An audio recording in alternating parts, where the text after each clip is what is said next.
preface to tonight's discussion. I don't know if that got it, so I'm going to say it again. Just a quick preface to tonight's discussion. Me and a few friends have decided to get together and kind of test if our world beliefs drive our political decisions and the decision making that we make, specifically with the presidential candidates. So tonight's going to be the first of hopefully a multi-part installment. We're planning on coming together around each debate, somewhere in that neighborhood, and kind of discuss if things are changing, different topics, how our religious or that lack thereof beliefs will influence us. The people on the panel, at least to begin with tonight, are going to be Landon Mosley, Trey Finnern. Both of those guys are of Creation Today Ministries. I'm sure most of you are familiar with that. Mathew Steele and myself. And we just want to kind of get together and explore this because we thought it would be interesting. Now, in full disclosure, the person that came up with this was Landon. He's been gracious enough to not only share his idea with me, but allow me to host this. So, before he gets on here, I just want everybody to know it's because of him we're here tonight, and I really appreciate him thinking of me when putting this together. What I'm planning on doing is before each of the discussions that we have, which should run between an hour and a half long, I'm going to play the most topical issues from each of the candidates that we'll be discussing. Now, hopefully we'll be whittling this down so it won't be as long as it is tonight. But I've just put together a playlist primarily from each of the candidates' YouTube channels. And I'm just going to let them play. I'm not going to comment on them. I'm not doing any commentary whatsoever because I don't want to be biased, at least right now. And just allow anybody that's watching right now to hopefully, if you're not up to speed on who the candidates are and what they're about, I'm hoping that this little montage that I put together will bring you closer, if not all the way there. So for the next hour or so, that's what's going to be happening. I will break in from time to time, just for the new viewers that are seeing they tune in and wonder what is going on. When I post this to my channel, I will have a time hack that you can skip all of this if you want to. I'll see you guys about 7:30. Until then, I'm going to start screen sharing, and I hope you guys enjoy. Let me see if I can get over there now. All right. I hope this works. We will check it out.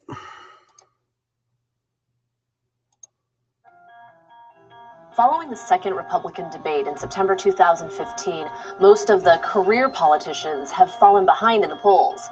After Donald Trump, Carly Fiorina has been ranked as the second most favorable candidate among GOP supporters. So we wanted to know, who exactly is Carly Fiorina? Well, first and foremost, Fiorina has run on her record of business experience. Since starting in a low position with AT&T in 1980, she rose to become the first female VP within the company's history. 6 years later, she oversaw one of the most successful initial public offerings ever, raising $3 billion for an AT&T spinoff. In 1999, Fiorina became the first female CEO of Hewlett-Packard, one of the largest companies in the U.S., but her tenure was not met without controversy. While managing a massive tech merger between HP and Compaq, the biggest ever at the time, she also laid off 30,000 workers and saw HP's stock price plummet. Fiorina was forced to resign in 2005, but has long blamed her failings at HP on the dot-com bubble. Over the last decade, she has shifted her focus onto politics. Fiorina advised John McCain's presidential campaign in 2008 and lost the California Senate election to Barbara Boxer in 2010. As a female Republican, Carly Fiorina occupies a unique section of the political spectrum. She's opposed to abortion and supports the repeal of Roe v. Wade. During the second Republican debate, she was criticized for exaggerating and at times fabricating information about Planned Parenthood. Another particularly personal issue for her is drug abuse. Her stepdaughter died after struggling with alcohol and prescription pills, and Fiorina frequently references this in regards to her drug policy. She says that she does not support drug decriminalization, but also would not support the criminalization of addiction. While she opposes marijuana legislation, she has stated that she would not apply the federal marijuana ban on states which have legalized it. Fiorina has criticized the Iran nuclear deal, although she herself has been connected to the sale of HP printers and computers to Iran despite nuclear sanctions. However, it's unclear whether she had actually authorized the sale herself. As for LGBT rights, she does not have a simple view. As a citizen, she voted against same-sex marriage and instead supported domestic partnerships. She's also opposed anti-discrimination laws to protect the LGBT community. During her 2010 Senate run, she was endorsed by gay conservative group Go Proud. In most other issues, she tends to side with the general Republican base, including on climate change denial, net neutrality opposition, lower taxes, and anti-Obamacare. However, her distinct perspective on women's issues and her emphatic tone during the debates has drawn her considerably more support than expected. Whether Fiorina can continue catching up to Trump in the polls is yet to be seen. Right behind Carly Fiorina in the polls is Ben Carson, who now ranks as third most favorable among GOP voters. Learn more about him in this video. He is against abortion, although he has referred women seeking abortions to other doctors, making some question his record. Perhaps surprisingly, he has written about taking part in physician-assisted suicide. Carson is also in favor of medical marijuana, but not for recreational use. Thanks for watching Test Tube News. Be sure to like and subscribe to keep up with new videos daily.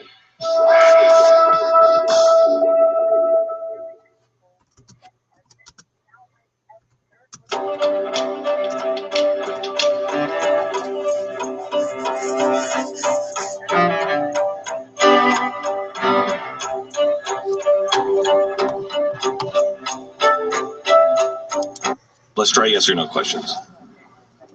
How are you with warrantless NSA domestic spying? Terrible. No, can't do it. Nice. Border fence, yes or no?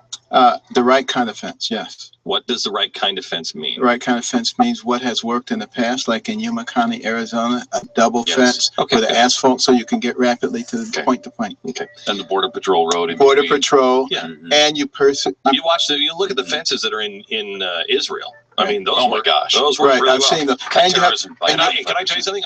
As a journalist, I went to one of their border fence. I got out. You know, they're all raked. Right. The sand's all raked. I got out, and the guy said, "You don't want to do that." And I'm like, "No, I'm not gonna. I'm gonna." By the time I finished arguing with him, the Border Patrol was on me saying, "What are you doing here, sir?" Right. I mean, it can work. It can, and you have to prosecute first-time offenders. You can't catch and release. Find companies who hire illegals. Absolutely. Deport illegals. If they qualify as illegals, I would give people the ability to register in a certain period of time. And if they have pristine records and they're willing to work as guest workers under the circumstances that we provide, they could stay, but they don't become citizens and they don't vote. English, some of these questions are a little from 5 years ago or 8 years ago. English need to be the country's official language? Of course. Do you continue the war on drugs? Absolutely. You do? I intensify it. Let me ask you a question. It doesn't seem to be working now. Yeah, well, go down to the border in Arizona like I was a few weeks ago. I mean, it's an open highway, and the federal government isn't doing anything to stop it. Okay. Legalize marijuana. I disagree with it. Would troops, you've already answered this, would troops have gone into Iraq knowing what you know now? No. But you would send them back. You would send troops because of the situation now. Well, you wouldn't have the situation that you have no, now. right.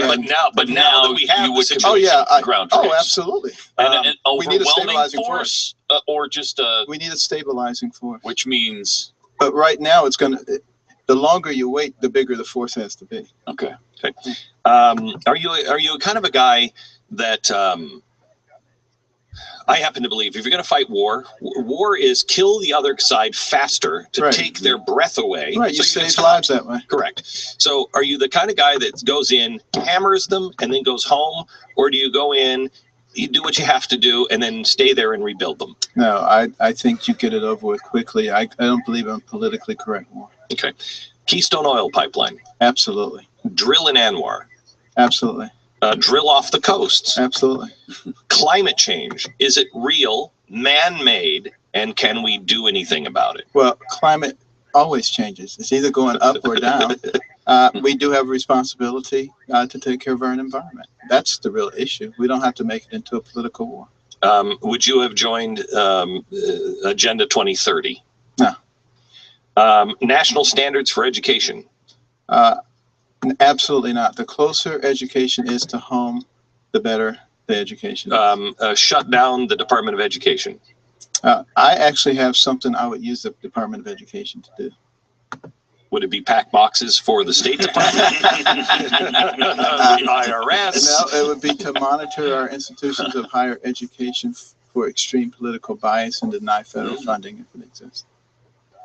I like that. Common Core, yes or no? No. Okay. Should the U.S. remain part of the United Nations? I don't like the United Nations, and unless they change, I would not participate. I would defund them.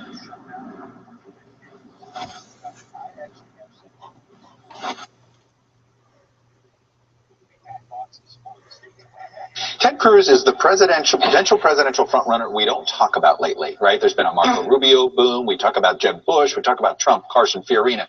Cruz has been in cruise control, Nathan, raised double the amount of money, maybe the second highest fundraising poll of anybody. Ted Cruz, he's a plausible potential frontrunner, isn't he? I mean, I think you have to put Ted Cruz in the top. I think Ted Cruz is more likely to be the nominee than Donald Trump is, even though the polls don't currently reflect that. But he's probably the one on the inside holding an elected office that is best able to articulate and tap into this outsider message compared with the others. You know who agrees with you on this, on Trump versus Cruz? Ted Cruz. Take a listen. I think that's right. I think in time, I don't believe Donald is going to be the nominee. And I think in time, the lion's share of his supporters end up with us. Hugh Hewitt, Ted Cruz, does he inherit the Trump coalition, and is that enough to win the nomination? He does. He doubled Marco Rubio in fundraising in Q3. He has $23 million in the bank. He has got the best organization. None of them are out of it. I have no favorites, but that last stage with 11 on them, you know it will win us soon, and you know that Rubio, Cruz, Carly Fiorina are three who will be there whenever, along with John Kasich and Jeb Bush, whenever we get down. And if Donald stays in, those are the six people who have the most plausible path. This is a party that wants an outsider badly, and it does feel like Fiorina, Carson, and Trump. Do they have the discipline and infrastructure to survive? I don't know, but Cruz does. Well, Cruz does, and I think he's in a good position. But he's not an actual outsider. I mean, he's an actual U.S. senator, and he's going to try to convince everybody that he's not. But he is. He's a U.S. senator. Well, but he is. And he's not an outsider to his own party. Well, that's true. He certainly alienated his party, but he is a technical insider, and I think that counts this year, at least so far in this primary season. More than half the party says they want somebody who has never been elected nothing.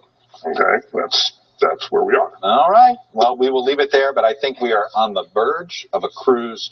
The Cruz moment is coming.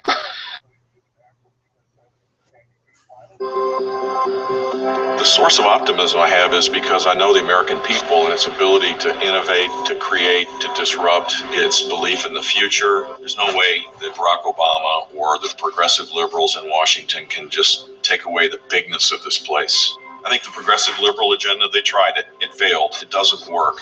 The barriers right now on people rising up is the great challenge of our time. Look at the state of affairs in Washington, D.C. now. Think of how incompetent, and in some cases I would say corrupt, Washington, D.C. is, where the president is never held to account, never accepts responsibility, always blames somebody else. And the net result is people do not believe their government works for them, but that doesn't mean it can't be the way it should be. I know how to do this because during the time that I was governor, we turned the systems upside down that weren't working. 1.3 million new jobs were created. We cut taxes every year. We reduced the state government workforce by 13,000. Income rose in people's pockets. People were lifted out of poverty. Children started to learn. Our child welfare system got a lot better. What we have to do is stop saying how angry we are about it and win the election so we can fix it. The point is that leadership means you got to be all in. It's not about yapping. It's not about talking. It's about doing. It's about creating strategies. It's about rolling your sleeves up and working with people to improve the chance for people to rise up.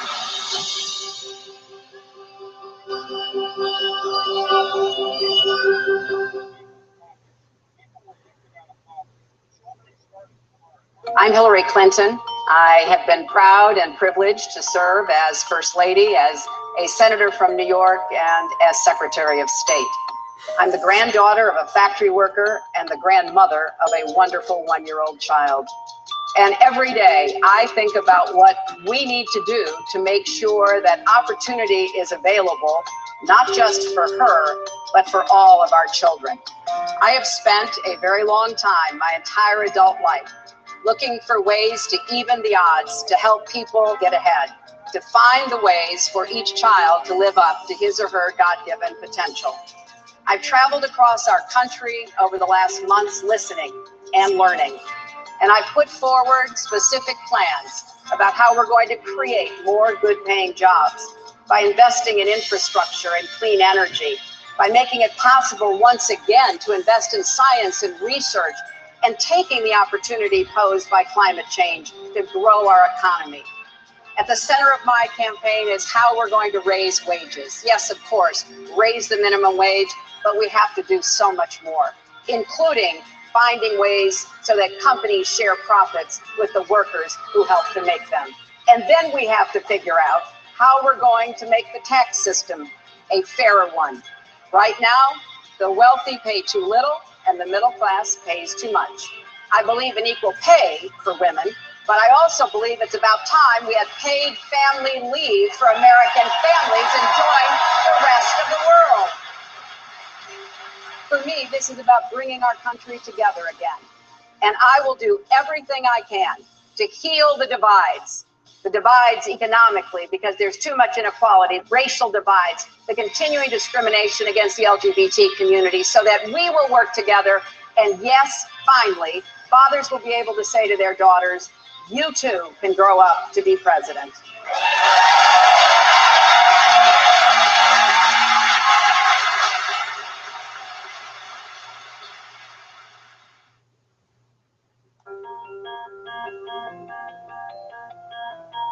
As the 2016 presidential election heats up, candidates are becoming more and more aggressive in their debates. Republican frontrunners Donald Trump and Dr. Ben Carson have been duking it out over issues like faith, abortion, and healthcare. And while seemingly everybody knows Trump's story, Carson hasn't had nearly the same level of exposure. So we wanted to know, who is Ben Carson? Well, Carson is arguably the least politically minded candidate in the running. While the rest of the Republican roundup is comprised of career politicians and business people, Carson is actually a retired neurosurgeon. He was even the first person to separate conjoined twins attached to the head. Ben Carson achieved political acclaim in 2013 after giving a conservative-leaning speech during the National Prayer Breakfast. After doing extremely well in potential candidate polls, he announced his candidacy in May of 2015. So what does Ben Carson believe? Well, in regards to his field of expertise, he is opposed to Obamacare and has compared it to slavery. He is against abortion, although he has referred women seeking abortions to other doctors, making some question his record. Perhaps surprisingly, he has written about taking part in physician-assisted suicide. Carson is also in favor of medical marijuana, but not for recreational use, and thinks the driving blood alcohol level should be dropped to nearly zero to end drunk driving. Carson is also a very religious person and blames many of America's problems on, quote, secular progressives. For example, he has based his economic policy to establish a flat tax on the religious principle of tithing. Carson believes homosexuality is a choice and opposes same-sex marriage, but acknowledges its legality.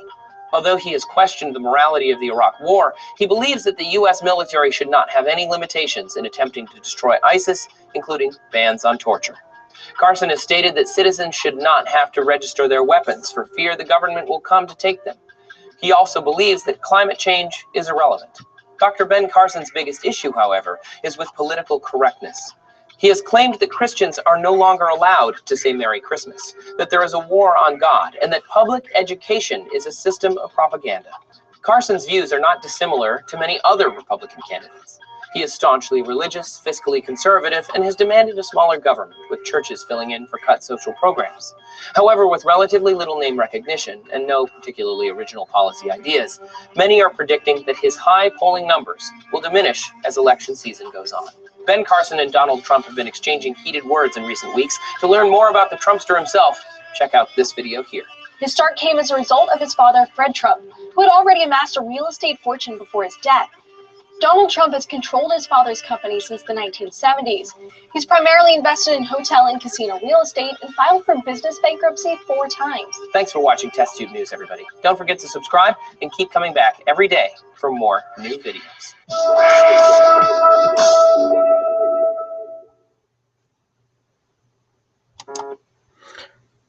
Again, everybody, I'm just playing a few videos so everyone can get up to speed on the candidates. Anybody that you haven't been following, we should be doing this for about another 30 minutes or so before we actually get into the discussion.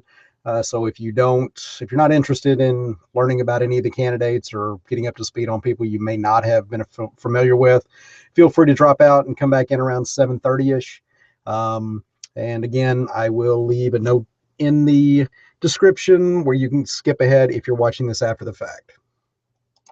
Marco Rubio, and if you've got 2 minutes, let me tell you how I plan to fix the tax code. America's the best place in the world to raise a family, invest, and do business. But today our government isn't just broke, it's broken. It's putting the American dream far out of reach for too many. I'm in this race for president because I want to make it easier for working Americans to achieve the American dream like my parents did. My tax plan is pretty simple, and it's unapologetically pro-growth and pro-family. It cuts taxes, it simplifies the tax code, it shrinks the IRS, and it creates over 2 million jobs.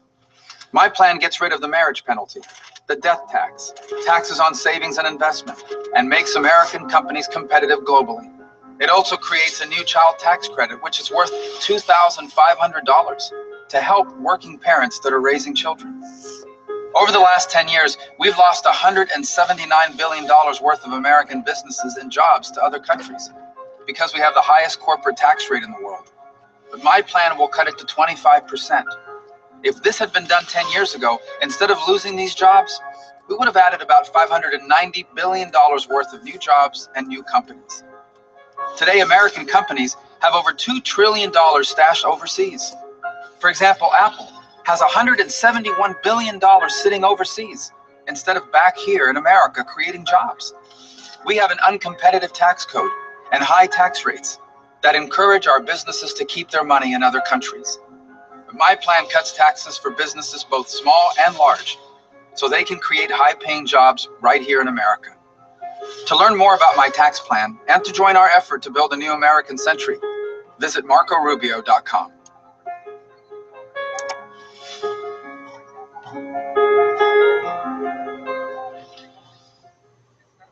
Hey, it's Marco Rubio. Thanks for watching.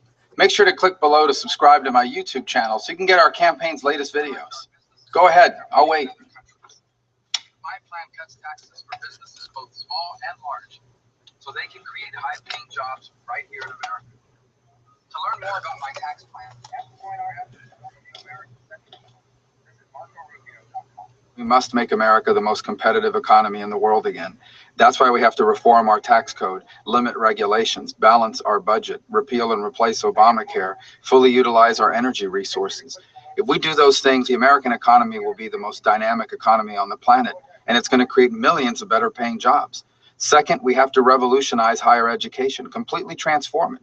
That means more vocational training, more alternatives to traditional college. And we also have to make traditional college more affordable and help people avoid student loans by letting them know how much people make when they graduate from their school with their degree.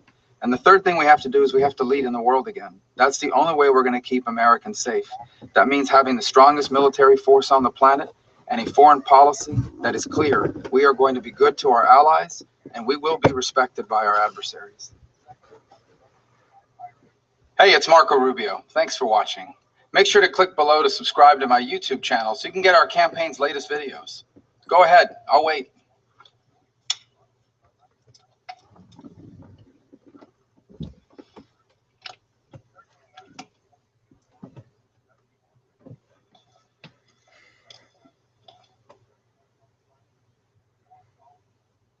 When you see that you've got CEOs making 300 times what the average worker's making, you know, the deck is stacked in favor of those at the top. I want it to be back where it was when I came of age, where my mom, who never got to go to college, could see her daughter go to law school. We need to have people believing that their work will be rewarded.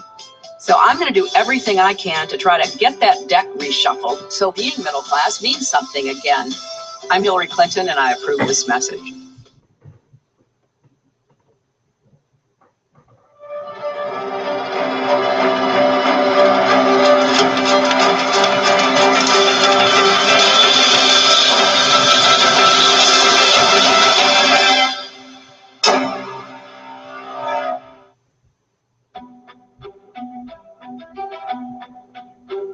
The latest to join the race for the 2016 presidency is reality TV host and business mogul Donald Trump. After talking about running multiple times since 1987, Trump has officially joined his esteemed Republican rivals. But besides his unconventional hairstyle and demanding to see Obama's birth certificate in 2011, what do we really know about the 69-year-old New Yorker? Who exactly is Donald Trump? Well, Trump is first and foremost a controversially successful business magnate and investor. His start came as a result of his father, Fred Trump, who had already amassed a real estate fortune before his death. Donald Trump has controlled his father's company since the 1970s. He's primarily invested in hotel and casino real estate and filed for business bankruptcy 4 times.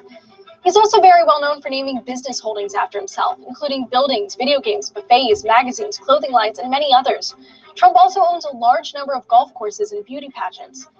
He has stated that his net worth is around $9 billion, making him the wealthiest candidate in the running, although Forbes says it's closer to $4 billion. His net worth has been disputed in the past. The 2005 Deutsche Bank assessment pegged his worth at only $800 million at the time. Although Trump has never held public office, he has been very outspoken concerning his political views. His primary platform focuses on increasing U.S. jobs and building a wall along the Mexican border, which Mexico would pay for. In 1999, in order to wipe out the national debt, he proposed enacting a one-time 14% tax on Americans worth over $10 million. On social issues, he's fairly right-leaning. After years of being pro-choice, in 2011 he switched to being pro-life. Additionally, he's against same-sex marriage. Although he supported universal health care in 2000, he vehemently opposes Obamacare, calling it a trillion-ton weight on the economy. Despite claiming to have never indulged in any drugs or alcohol, he supports full drug legalization as a method of increasing tax revenue for education. His foreign policy worldview is largely oil-based and believes we are drilling too slowly for what he calls America's lifeblood. He's also extremely critical of China's influence in the United States and has called for a 25% tax on imports in order to maintain U.S. jobs. However, many of his self-named products are made in China. It should be clear that as a businessman and a showman, Trump's politics tend to be financially influenced rather than ideological. Although Trump has withdrawn from his reality TV show in order to legally be a candidate, there's no question that he will continue entertaining viewers with his fiery rhetoric over the coming months. Money and politics go hand in hand in the United States, but billionaires on both sides of the aisle actually share some common interests. To learn more about what they're really pushing for, check out our full video here. It's important to figure out what the actual difference is between a Republican billionaire and a Democrat billionaire. I mean, they're already billionaires. What do they want that money can't buy? Thanks for watching, and please consider subscribing now to show your support for Test Tube News.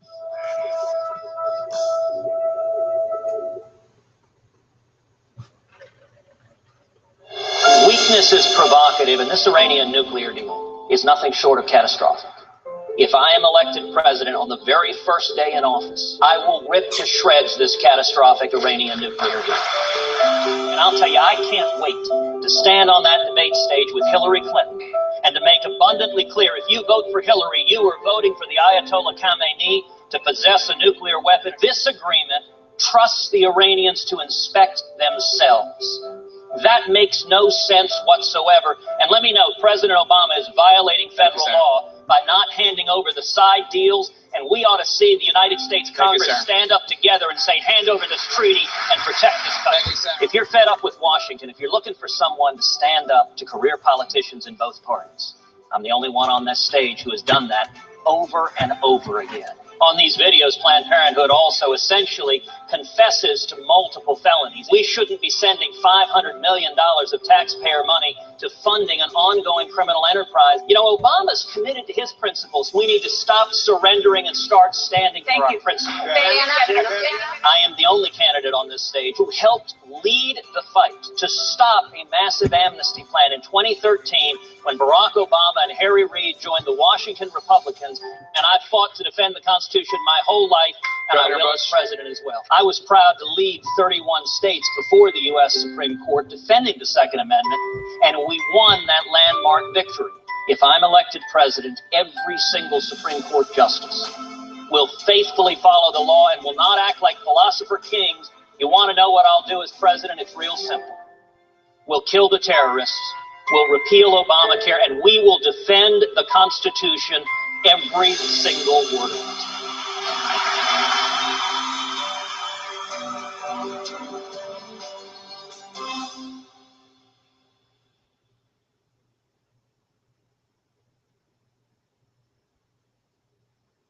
All I'm trying to get is a chance to make this argument, to be able to stand for a principle that I actually think Democrats ought to believe in, right? And if I had that chance, I'm not interested in getting on stage and trashing Hillary or trashing Bernie. That's not what this is about. This is about making people focus on the dead elephant in the room, right?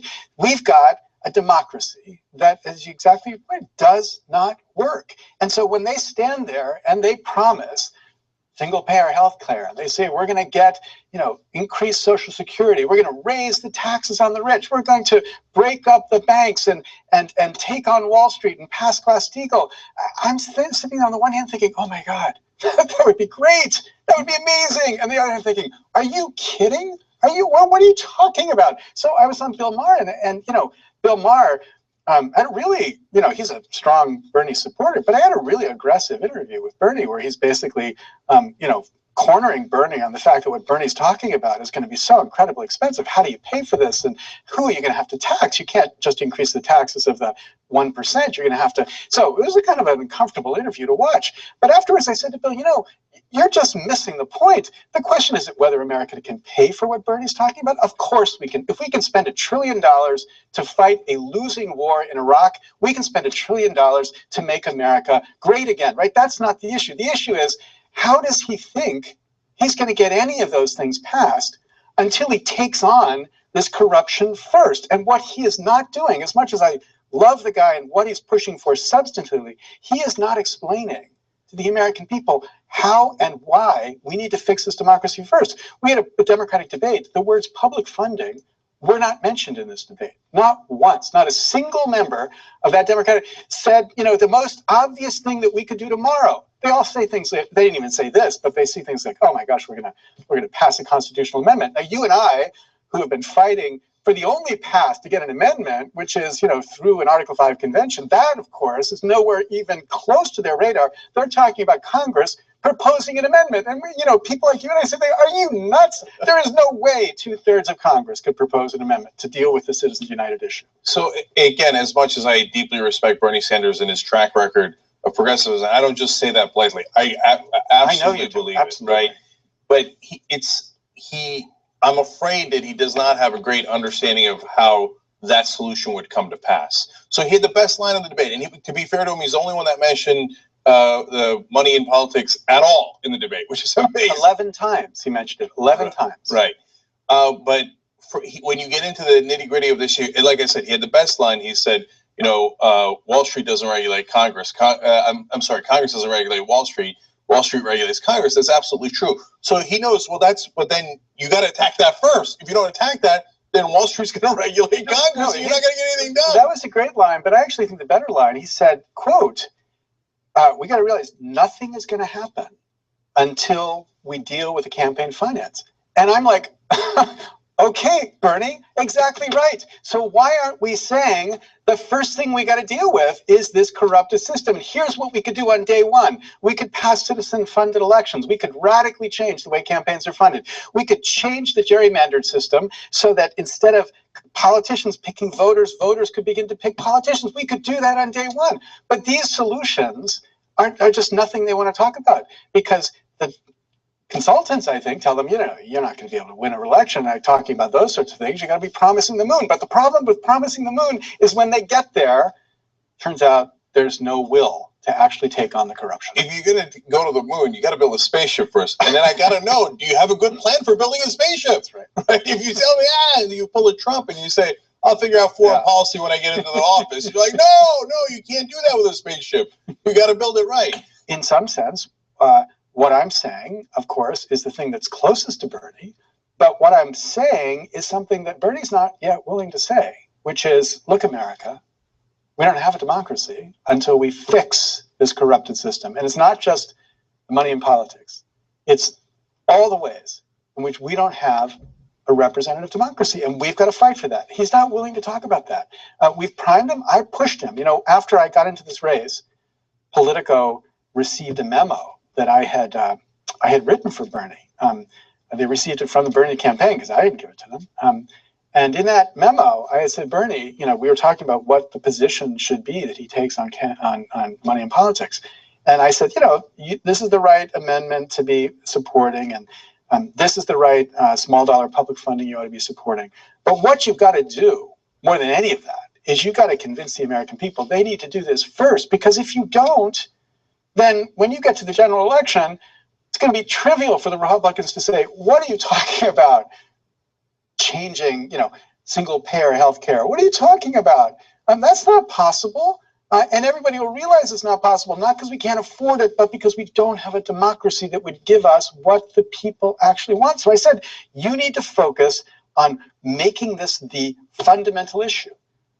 And their answer was no, we're not going to do that. We're going to do like every other political campaign. We're going to go out and promise the moon. And my own view is, look, I want the moon. I want to get to the moon.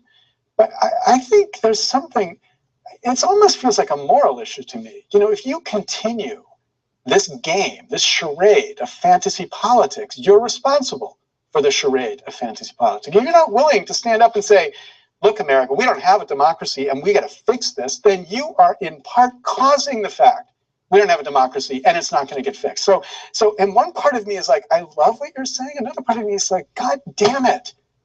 How the hell is this? But yet again, we're having an election where we're pretending we have a democracy. How is that possible?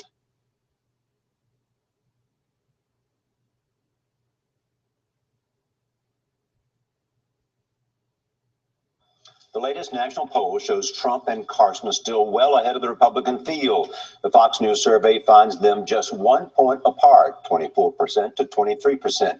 Ted Cruz is third, followed by Marco Rubio. Jeb Bush is in fifth place with 8% support from Republican primary voters. Governor Bush joins us now here in Studio 57, and we're pleased to have him back at this table. Welcome. Thank you. You know, when many people looked at this campaign before it really began, you were the guy they thought would be the front runner. The first vote doesn't take place until February, but people look at those numbers that I just repeated and say, what happened to Jeb Bush? Well, I wasn't one of those that thought that I was the front runner. I know that I have to go tell the Jeb story. People know me as George's boy and George's brother. They don't know that I was an effective conservative governor that disrupted the old order in Florida and made big changes. And I tell that story each and every day, and it resonates. So, well, why can't you have more resonance then, after this long and 2 debates, from telling the Jeb Bush story? What's the problem to connect with the voters about it? It's not a problem. We're just starting. The important race is Iowa, New Hampshire, South Carolina, and Nevada. Then you go into the Super Tuesday states, and we're building an organization in all those places. I feel pretty confident where we are right now. You know, during the Democratic debate, Bernie Sanders said the American people are sick and tired of your damn emails, Hillary Clinton. Are you sick and tired of Donald Trump? He seems to be getting all of the attention in the race, and all of the other candidates are saying, look, we're over here, we have something to say. How are you and your team dealing with the Donald Trump candidacy? Well, first, I admire the fact that he's politically incorrect. I think we're a little too uptight as a nation. I admire the fact that he doesn't feel embarrassed about his wealth. And what else do I admire about him? Let me think. I'm running out of things. He's got a great family. So but is it frustrating? Now that I got that out of the way, is it frustrating? Look, ultimately, people are going to want to know who's going to sit behind the big desk, who's going to be making decisions that impact millions and millions of Americans. Are we going to be safe? Are we going to create a climate where people can rise up? Is there anything about Donald Trump that makes you think we would not be safe and you would be worried if he was there? I have no clue. That's the point. He hasn't shared his views. When he talks about foreign policy, he talks about how Putin ought to go take care of ISIS. And the week before is ISIS ought to take care of Assad. He would send refugees back to Syria to their slaughter. I mean, these are serious times. And I think you need a person who has the temperament and the leadership skills fix the things that are broken and do it with passion and conviction, but also have the skills to lead. And over the long haul, I think that's the lane I'm going to stay in, and I believe I'm going to be effective at doing it. I don't know about Donald Trump's views of leadership because he talks about himself the whole time rather than what he would do. Governor, I want to ask you a couple of those policy serious questions, but quickly, you talked about being your own man. Do you see your brother, George W. Bush, coming out on the campaign trail with you?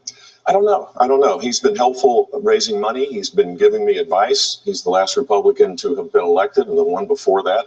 So he's the one guy that I rely on the ebbing and flowing of politics, because it's pretty wild, and he's done it. Let me talk to you then about Afghanistan. That's the front page of the papers today. President Obama leaves office in 15 months, essentially saying the drawdown will be left to his successor.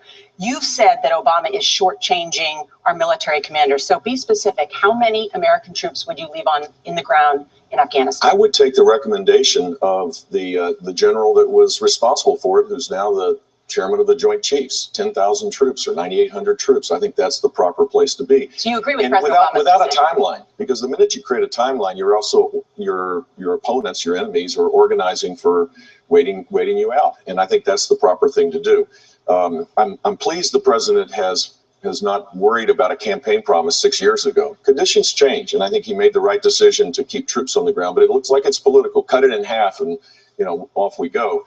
And you're right, the drawdown will take place in 2017, so the next president will have a chance to engage with the commanders and make a decision based on a long-term strategy. We have none really in the Middle East right now. We're just reacting to events. It looks pretty ugly.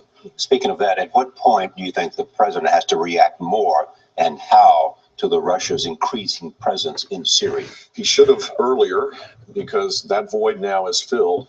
We see even Cuban generals in Syria. We see the Iranians as well as the Russians. I think we need to create safe zones, to have a safe harbor for refugees, and to allow us to rebuild the remnants of the Syria Free Army. We need to engage the Arab world to provide support for a unified effort. We need to have no-fly zones. And the argument is, well, we'll get into conflict with Russia. Well, maybe Russia shouldn't want to be in conflict with us. I mean, this is a place where American leadership is desperately needed. Russia's there to prop up Assad. We're there to deal with both Assad and ISIS, and we should garner the support of Europe and the Middle East countries to do just that. All right. Your advice to Joe Biden this morning is what? Continue to speak Korean as effectively as apparently he does. All right, Governor McCarthy. Thank you. Nice to see you. Really, thank you for joining us today. Hi, this is Senator Bernie Sanders. I need your help.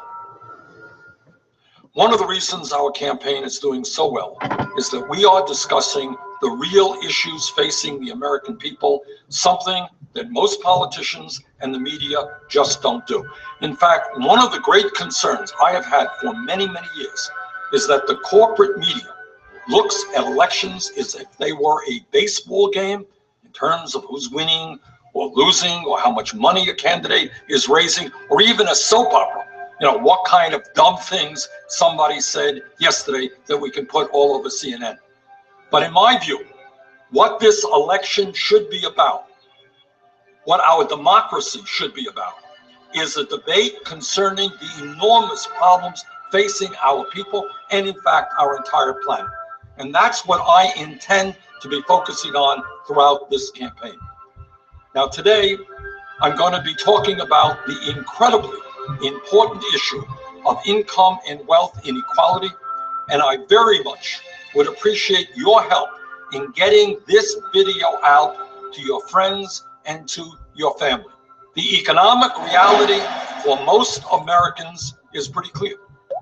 For the last 40 years, the American middle class has been disappearing, and more Americans are living in poverty than at almost any point in our nation's history. Today, real median family income is almost $5,000 less than it was in 1999. Today, the typical male worker is making $783 less last year than he did 42 years ago after adjusting for inflation.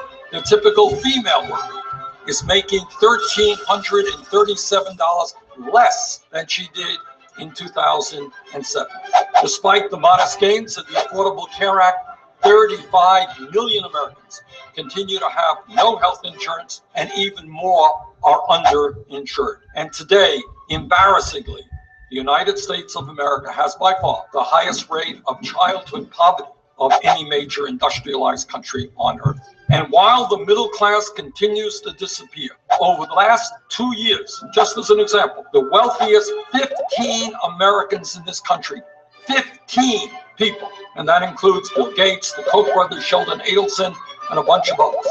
These guys have seen their wealth increase by $170 billion. That's just an increase in what they previously had in a 2-year period. To put this in perspective, that increase in wealth for the top 15 Americans is more wealth than is owned by the bottom 40% of our people, and it is double what this country spends on nutrition programs to feed over 40 million Americans. Meanwhile, since 2005, the typical middle-class family has seen its wealth go down by more than 36%, from $130,000 in 2005 to just $81,000 today. We have witnessed an enormous transfer of wealth from the middle class and the poor to multimillionaires and billionaires. Since 1985, the share of our nation's wealth owned by the bottom 90% has plummeted from 36% to just 23%. Now, what does this mean? It means that if the bottom 90%, the vast majority of our people, had simply maintained the same share of wealth they had 30 years ago, they would have over $10 trillion more today than they in fact do have. Now, where did that wealth go? Well, about $8 trillion of it has gone to a tiny, tiny sliver of the wealthiest people in our country. Over the past 30 years, the top 1/10%, not 1%, 1/10 of 1%, has seen its share of our nation's wealth more than double, from 10% to 22%. The very, very rich are getting incredibly richer, the middle class is disappearing, and the poor are getting poorer. That is the tragic reality of our economy today. This is the Robin Hood principle in reverse. We are taking from the poor and working families and seeing that wealth go to a handful of the richest people in this country. That is wrong, that is unacceptable, and that is not what the American economy should be about.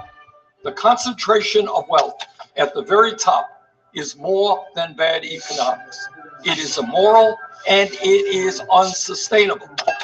Instead of growing an economy with good wages, where anyone can unlock their useful potential, we are undermining our middle class, undermining the needs of our kids, undermining the heart of our democracy.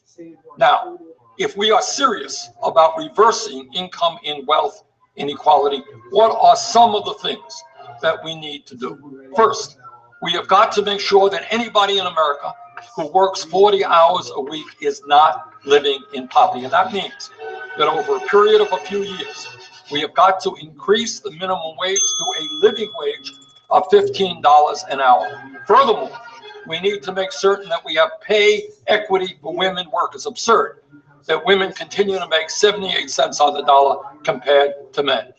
Second of all, we have to put the American people back to work.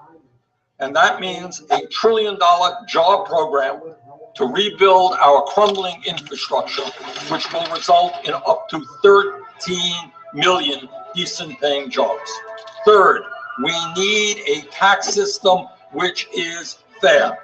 And among other things, we need to put a tax on Wall Street speculation so that every American, regardless of income, can go to college tuition free.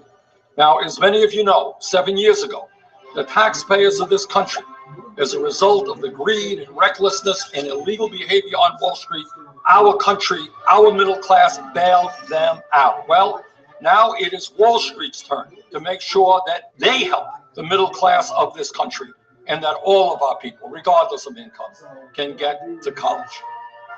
In my view, a society in which so many have so little, while so few have so much, is not what the United States of America is supposed to be about. If you agree, please make sure to share this video and the facts in this video with your friends and your neighbors, but also with your Republican co-workers and the Republicans that you know. To my mind, it is a very sad state of affairs that we have too many working class Republicans who continue to vote against their own best interest. And my hope is that by engaging in a good, honest, straightforward dialogue with our Republican friends, we can win them over so that they can help us create a government which works for all of the people and not just the Koch brothers and a handful of billionaires. So once again, thank you very much for listening, and thanks for your help in getting this video out. Take care.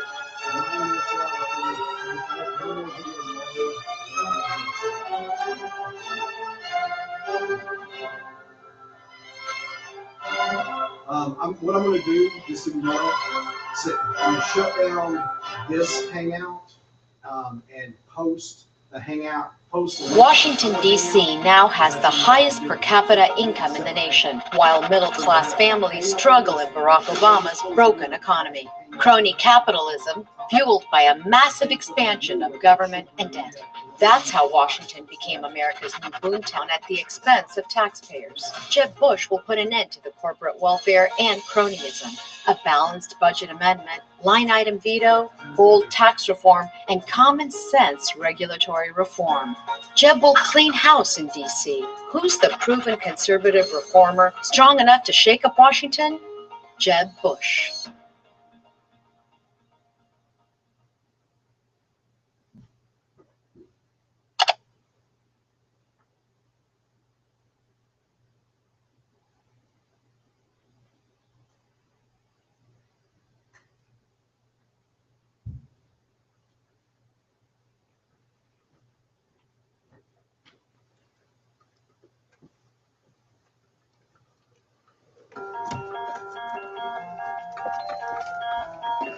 Following the second Republican debate in September 2015, most of the career politicians have fallen behind in the polls.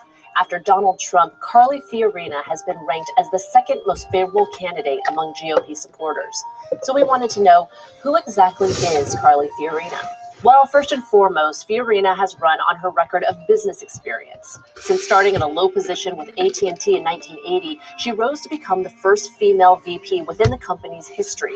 6 years later, she oversaw one of the most successful initial public offerings ever, raising $3 billion for an AT&T spinoff. In 1999, Fiorina became the first female CEO of Hewlett-Packard, one of the largest companies in the U.S. But her tenure was not met without controversy. While managing a massive tech merger between HP and Compaq, the biggest ever at the time, she also laid off 30,000 workers and saw HP's stock price plummet. Fiorina was forced to resign in 2005, but has long blamed her failings at HP on the dot-com bubble. Over the last decade, she has shifted her focus onto politics. Fiorina advised John McCain's presidential campaign in 2008 and lost the California Senate election to Barbara Boxer in 2010. As a female Republican, Carly Fiorina occupies a unique section of the political spectrum. She's opposed to abortion and supports the repeal of Roe v. Wade. During the second Republican debate, she was criticized for exaggerating and at times fabricating information about Planned Parenthood. Another particularly personal issue for her is drug abuse. Her stepdaughter died after struggling with alcohol and prescription pills, and Fiorina frequently references this in regards to her drug policy. She says that she does not support drug decriminalization, but also would not support the criminalization of addiction. While she opposes marijuana legislation, she has stated that she would not apply the federal marijuana ban on states which have legalized it. Fiorina has criticized the Iran nuclear deal, although she herself has been connected to the sale of HP printers and computers to Iran despite nuclear sanctions. However, it's unclear whether she had actually authorized the sale herself. As for LGBT rights, she does not have a simple view. As a citizen, she voted against same-sex marriage and instead supported domestic partnerships.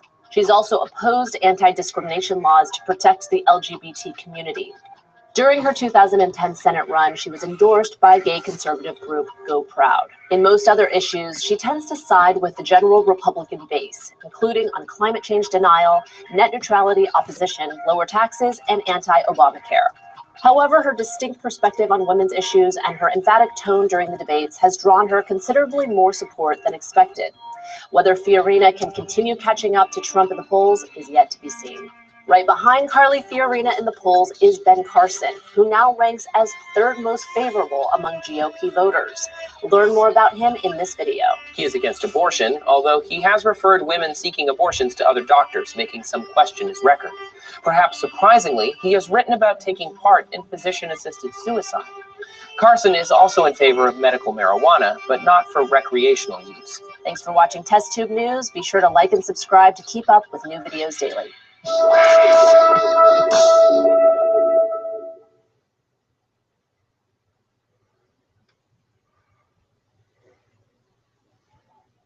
You know, Viagra helps guys with erectile dysfunction get and keep an erection.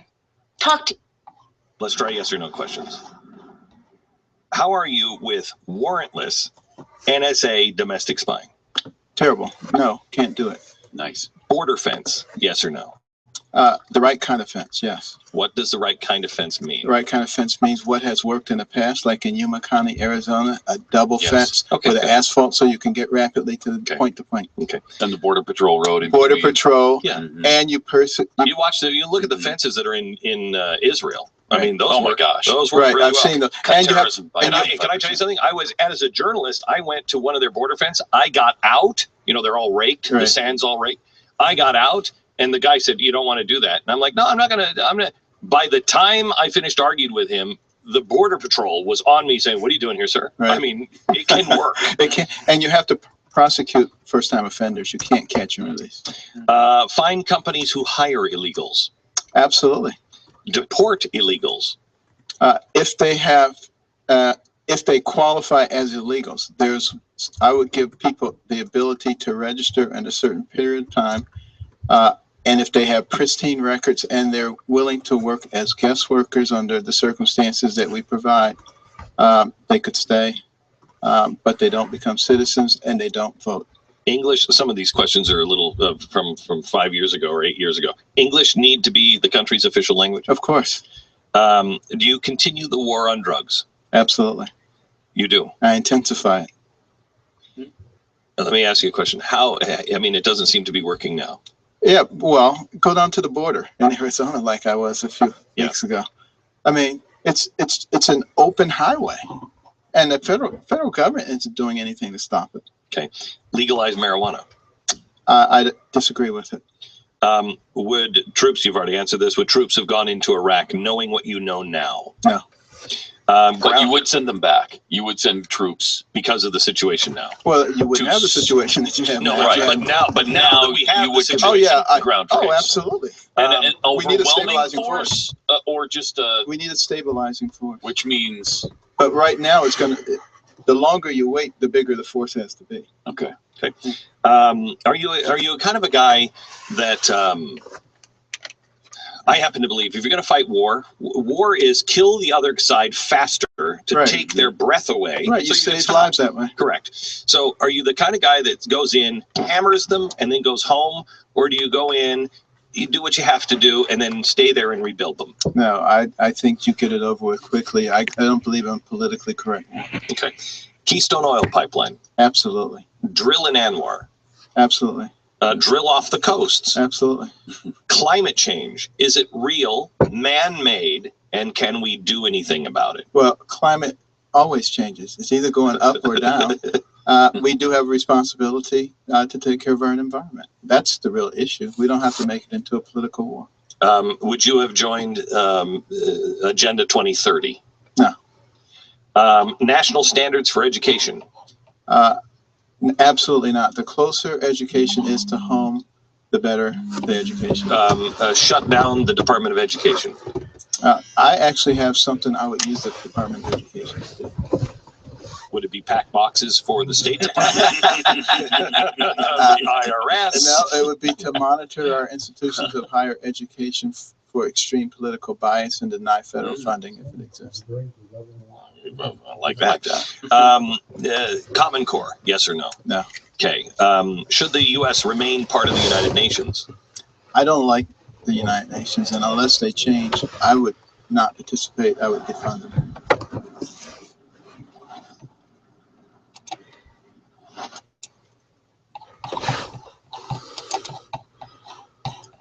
Ted Cruz is the presidential. Okay, everybody, that's enough of that. Probably was enough of that about 50 minutes ago.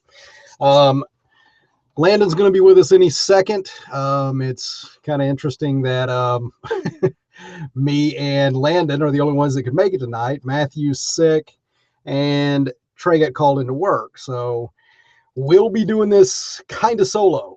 So we really hope that anybody that has any questions regarding this stuff, please feel free to at least drop it in the comment section. If not, actually, I'm hoping we might have a chance to maybe even open it up live later on.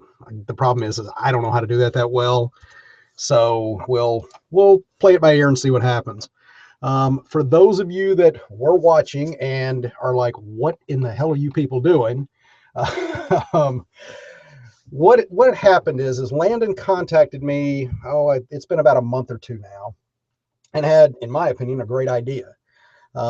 He, of course, is religious fundamentalist, and, of course, I'm atheist, as is Mathew, and then Trey is on the other side. We thought it might be interesting to hold a set of discussions roughly around each of the presidential debates, discussing who we feel is best qualified to, be the president. With kind of the, what we're really looking at is not so much who we're voting for, but why. In the context of, do our belief systems drive us to the point where we, for lack of a better term, have to vote certain ways? Do Republicans vote? Hey, Landon made it.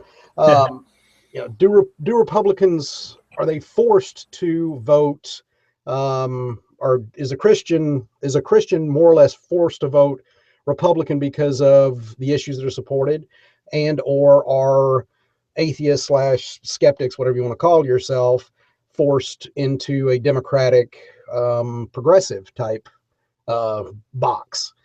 Regardless of who's running and regardless if we like the person, we're kind of stuck with that. I guess that we're stuck in that boat. And if that's what's driving us, then maybe we should be open-minded enough to kind of step back and say, is that really are we following that because we really believe it and that's what we feel is best? Or are we just kind of doing the sheeple thing and following what the crowd tells us? So we thought, I thought it'd be a really cool idea. I really appreciate Landon for letting me host this and including me. So from there, the way that we figured we would kick this off is each of us kind of go through and describe what our political views are, who we're going to vote for, and at least, maybe not get too in depth, but at least from a cursory perspective, look and see, why. What are the main issues that you like about that candidate? So, Landon, since this is your baby and I'm, I guess, indebted to you, I want to let you kick this off. So please take it away. I appreciate it, Ned. Again, thank you, buddy, for hosting it. And the only reason I'm a little bit familiar with this, I had debated one of the co-founders of the local Mobile atheist community down here in Alabama, and we did a series of 4 debates. I've set up a YouTube channel called Infinite Progress. That's what we called those series of talks, and politics was one of them. And one of the things that we got to discuss was the things we agreed upon and some of the main issues that we disagreed on. And this really birthed from the American experiment as a whole, that you could have two figures such as John Witherspoon and Benjamin Franklin, who, one was a very devout Christian pastor, taught at a seminary, and the other one, Benjamin Franklin, have no really record of him ever attending church or having any affinity to Christianity, other than he was a fan of George Whitefield, I think, just mainly because of his speaking delivery more than anything. How could both of these gentlemen come together and sign a political document that would be the forerunner of the birth of a nation in the Declaration of Independence? And that's when we look at the political spectrum today, it seems to be so toxic and so divisive now, and with the loss of the moral majority in the sense of with the Christian community and this kind of consensus of the Christian experiment in the political arena having kind of dwindled down, so to speak, and the rise of what's called the nuns, N-O-N-E-S, and obviously with skeptical atheism and things of that nature rising a little bit as well, there seems to have created this massive partisan divide. So how do we help kind of foster, facilitate conversations and things to maybe let's figure out how to live together instead of continuing to tear things apart? And there are some issues, and we'll get into it in that, I'm sure, that are just, there's no compromise. We're just going to have to settle it either in the courts or at the ballot box because we just cannot find any forms of agreement. That's understood. But I think the basic structure that got two individuals in history anyway to agree, both of them had to compromise something. Whether anybody on either side wants to admit that or not, it's not a purely secular document, and it's not a purely Christian document either. Both groups had to have some form of compromise in a sense. And I wanted to footnote a couple of books, and one such book that speaks to that. And this is again for your viewers as they watch later or something and they want to hit pause. This was a book by Greg Fraser, for those that want to look it up. He talks about the founding fathers' worldview was really just that of a rationalistic deism, to be quite honest, that figures like George Washington never attended church a day in his life till he was elected president. And, you have several such figures like that all throughout. It's not very black and white either or, not the Thomas Jefferson purely secular kind of thing, or it's a mixed bag. It's a very mixed bag. Another book that kind of gets into a little bit of that, and this is really my apologetics mentor by Dr. John Wart Montgomery, called The Shaping of America. I would recommend that to your viewers.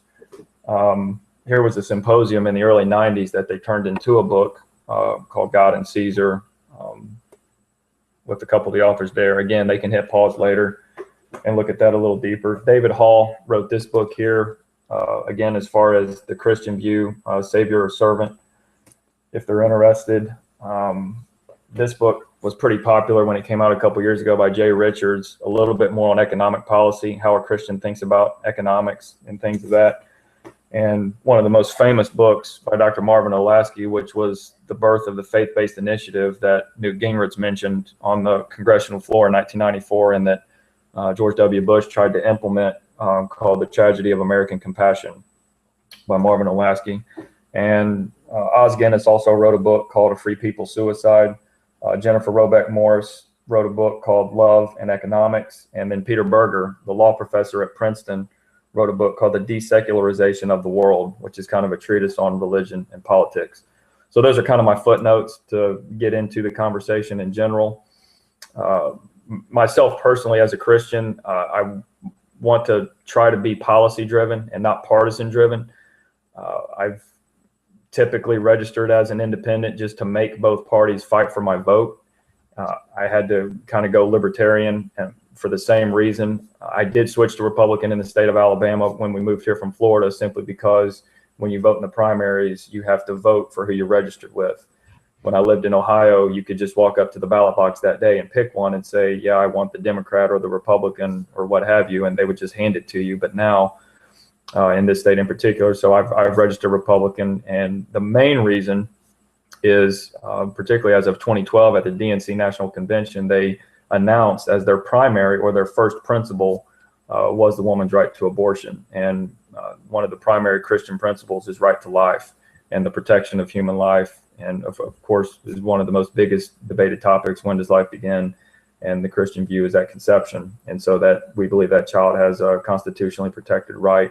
And ultimately, we believe that that person has dignity, and that that child has dignity created in the image of God. And that's something that is nearly impossible on almost the front level to allow a Christian to be able to vote Democrat. Now, there are several figures, Terry Mattingly, for example, author or writer for the Universal Syndicate. I think one of the founders of GetReligion.org. He calls himself a pro-life Democrat. I love his work. I love, his writing. I listen to his interviews almost every week on issues, etc. He's a phenomenal and intelligent individual. To me, I think you're better off saying that I'm a pro-union Republican than you are a pro-life Democrat. It just seems that party, based on, again, their pronouncement from the DNC and what a lot of their partisan advocates seem to indicate, is they're not going to budge on that issue at all. It's nearly impossible to be a blue dog Democrat anymore, seemingly.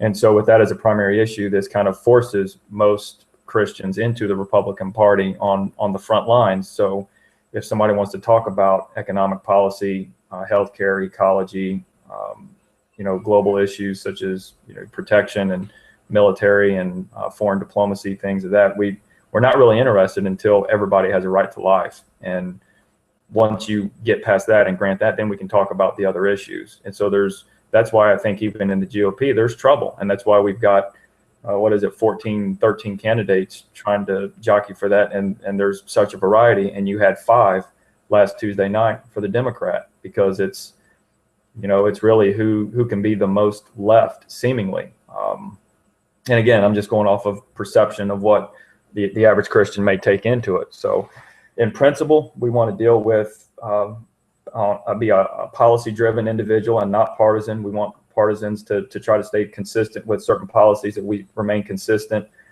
As I think John Piper said one time, I may sound pro-life on one Sunday, but I'm going to affirm social issues and social justice, things against racism and things along those lines, and that's going to sound very Democrat. And I don't care what it sounds like, but that's an issue that we want to support. And if our party is out of line on some of those key issues that we think are important, then we want to hold them to task on that, let them know, well, we're going to vote for another candidate if you don't align with that.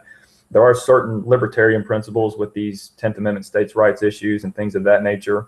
The atheist Dustin Chalker, whom I did debate with, is a libertarian, and we found a lot of agreement on a lot of issues, Ned, to be honest. And one of the things, when we had a whole debate on education and education policy, and both of us were advocates of homeschooling for completely different reasons.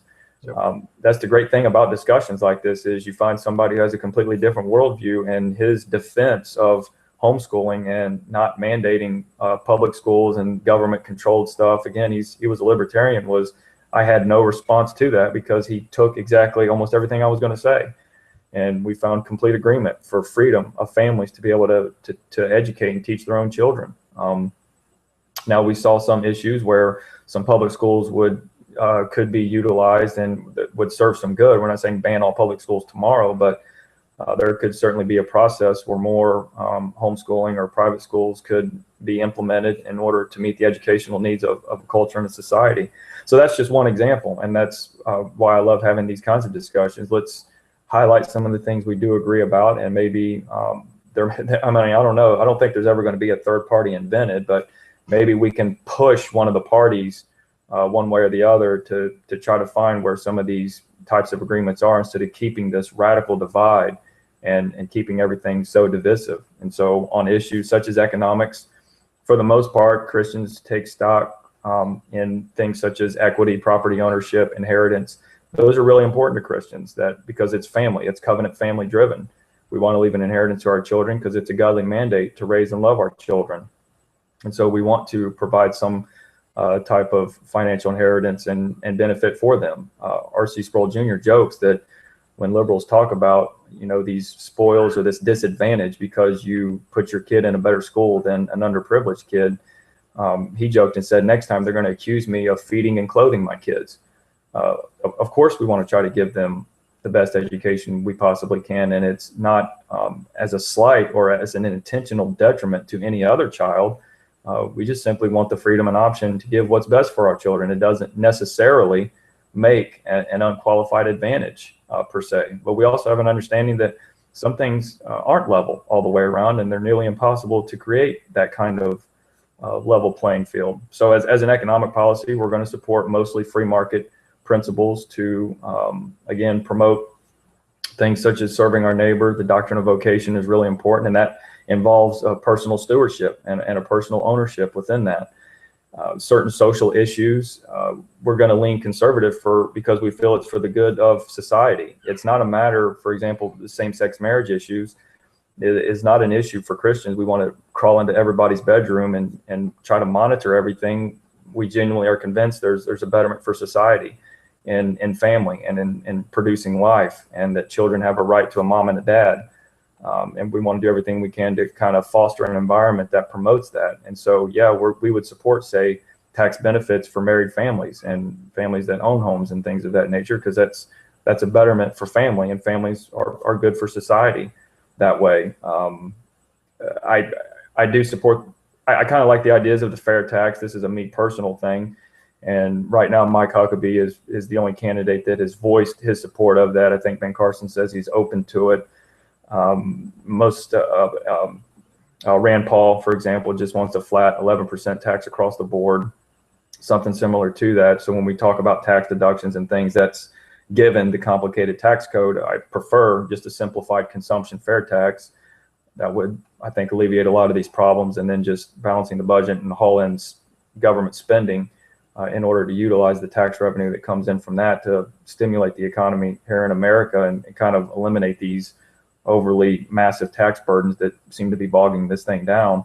But again, on those issues such as economics and social issues, in the public arena, we're going to favor more conservative views for public consumption, because we want a safe place to take our children out. We don't want people running up and down the streets nude and having lewd conduct in public daylight, because we just don't think that that's good for kids to walk up on that. We want kind of safety for that. Things such as public profanity.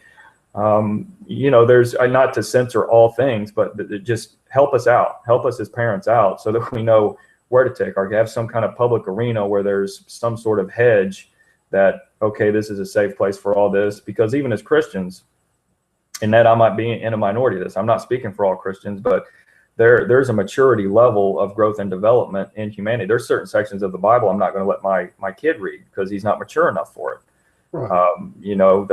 Some of the things talking about war and violence, and there's a story in the Old Testament that they chopped his body up into 12 pieces and mailed all 12 pieces to the different tribes to let them know to not mess with us, kind of thing. And that, I'm pretty sure that would give my baby girl nightmares for a while if I let her consume. So I'm going to let her mature into that. So we understand that there's a maturity level. There's a place for public free speech that would allow mature adults to, in a consenting way, kind of talk back and forth. But, in principle, we're going to try to support that. In terms of healthcare, this faith-based initiative that Dr. Olasky points out is a really good approach, because it keeps it in the free market.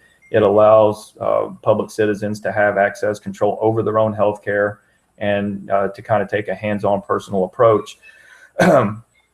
Having some of the conversations I have with medical professionals and insurance agents and things of the like, if anybody implements or says they have a policy that can fix this, I wouldn't buy a used car from them, because there is no simple answer. The fact is, to try to begin to move where healthcare is in America, it's every single phase of it is going to have to take a hit, meaning the customer is going to have to pay a little bit more. The insurance companies are going to have to take a little bit less, and the private hospitals are going to have to take a little bit less in order to try to slowly shift this thing back around to where it's not so top end the way that it is. And, the faith-based initiative is just one example of, treating healthcare as a service to your fellow man. We don't think that everybody has a right to healthcare that way. I don't have a right to be sexually promiscuous, consume a lot of drugs, and expect you to pay for it. If I do damage to my body, there has to be a sense of stewardship and ownership on that to some level. And that's why, an idea of socialized medicine per se is kind of a license for certain people to be destructive and then everybody else pay for it. There's really no accountability or anything in that. So we can get through a lot of the other issues, but to get into the candidates, just to springboard into that, Ned, and I'll kick it over to you, buddy. I don't want to dominate this conversation, but for practical purposes, just because I like to see my policies actually win, my favorite candidate is Bobby Jindal. I think governors typically make good presidents for the most part. He represents most of the conservative ideas that I cherish as far as economic foreign policy. I think he's got a realistic view on foreign threat, foreign terror. Certainly his social issues I line up with, but in all honesty, he's not going to get enough popularity to win. I think he might be the smartest guy running for president also. He's incredibly brilliant, and he's pretty well spoken. I think he debates well, but pragmatically or practically, I don't think he can win. The only candidate I honestly don't trust in the GOP is Donald Trump. And to be quite honest, if Donald Trump won the GOP and if Webb does decide to run as an independent, I would actually vote for Webb. And you may think, well, that was a contradiction from what you said. I don't trust Donald Trump's pro-life stance because he wasn't pro-life 4 or 6 years ago. He's just changing for expediency to run for the GOP because fiscally he's a conservative. And I just don't trust him. So based on the primary debate we heard last week, I liked a lot of what Jim Webb said as far as things like nuclear energy, and his foreign policy was the best of anybody standing on that platform at the Democratic debate last week, in my opinion. He was very realistic about it when they talked about what is the greatest threat to America. I think Webb gave a phenomenal answer in giving that. So he would be a candidate that I would actually vote for in the DNC because I wouldn't trust any of the candidates to be pro-life in that sense. So I'm not being inconsistent there, but for the most part, most of the candidates I would support in principle. There are certain distinct policy issues. I think Rand Paul's foreign policy with his more libertarian slant is a little bit too much. I don't think we can be that withdrawn from foreign affairs. We do have to think about our safety on a much more aggressive level, I think, at times. I do support Ben Carson a lot. But again, I don't think he can win. And so for me, the candidate I'm going all in on right now is Marco Rubio. When I lived in Florida, I voted for him as senator, and I think he's very well spoken. He debates incredibly well. He thinks fast. He's got a good grasp on foreign issues. I kind of like where he's going with this immigration reform because I think it's practical. It's not this nonsense that Trump talks about just throwing everybody out. That's not possible. It is not possible to do it that way. Yes, they broke the law coming over, but there has to be constructive ways to try to right this thing a little bit. And once again, I think the fair tax fixed a lot of that issue because whether you're a citizen or not, if you spend a dime in this country, you're buying into the tax system. But that's another issue. So I'm personally, I am supporting Marco Rubio. I think he is the best candidate. I think he's the one that can win. Well, good, man. That was a great breakdown, and never feel bad, especially with me, of citing your sources. I mean, you know how much I love that. And just for any of the viewers that see this now, I'm going to make sure that there's links to where you can obtain all the books that we both will probably end up mentioning tonight, just in case you are interested and want to go out there and pick up what is kind of, I guess, informing us. Kind of to springboard on yours and I guess switch gears into where I'm at.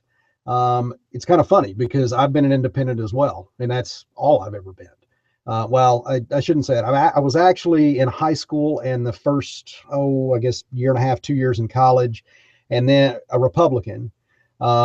Really gravitated away from everything for about 5 or 6 years, the second half of college, or at least undergraduate. And then after that, about 4 or 5 years, I just completely dropped out. I didn't mess with anything. But I actually voted for Reagan.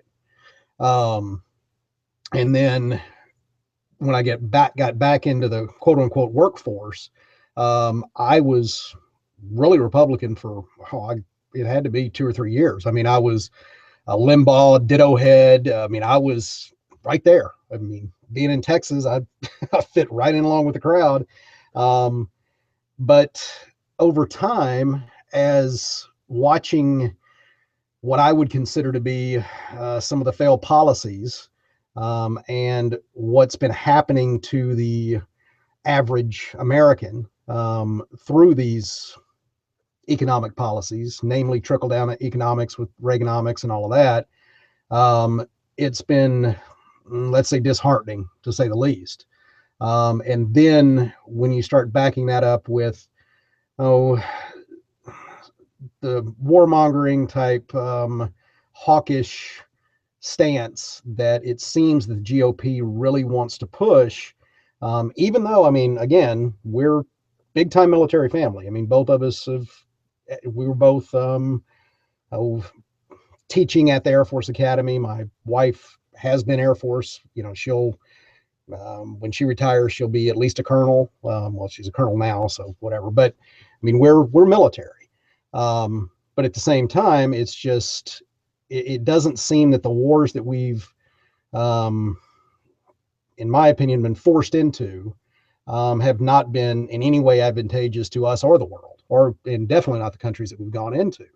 Unlike World War I, World War II, and I think you could even argue with Korea and Vietnam, these wars were different, and they are different. And the politics involved really started to skew me. I remember literally when the attacks started and where I was in the whole thing. And at that point I was Republican, and I was, let's go basically turn that whole country into a big parking lot or a big glazed over, glass dome, just nuke them back into non-existence. But over the years, I think that it's been difficult for anyone to defend those as being the right choices. And it seems to me that, I shouldn't say anyone, but the people that I tend to gravitate toward, it seems the capitalistic Ayn Rand type Atlas Shrugs, all in from a consumer standpoint or a consumer driven economy, has been not working so well. Allowing the business to self-govern, allowing Wall Street to self-govern. It hits all of us that are not of the 1% or the five or better percentage. It's going to negatively impact.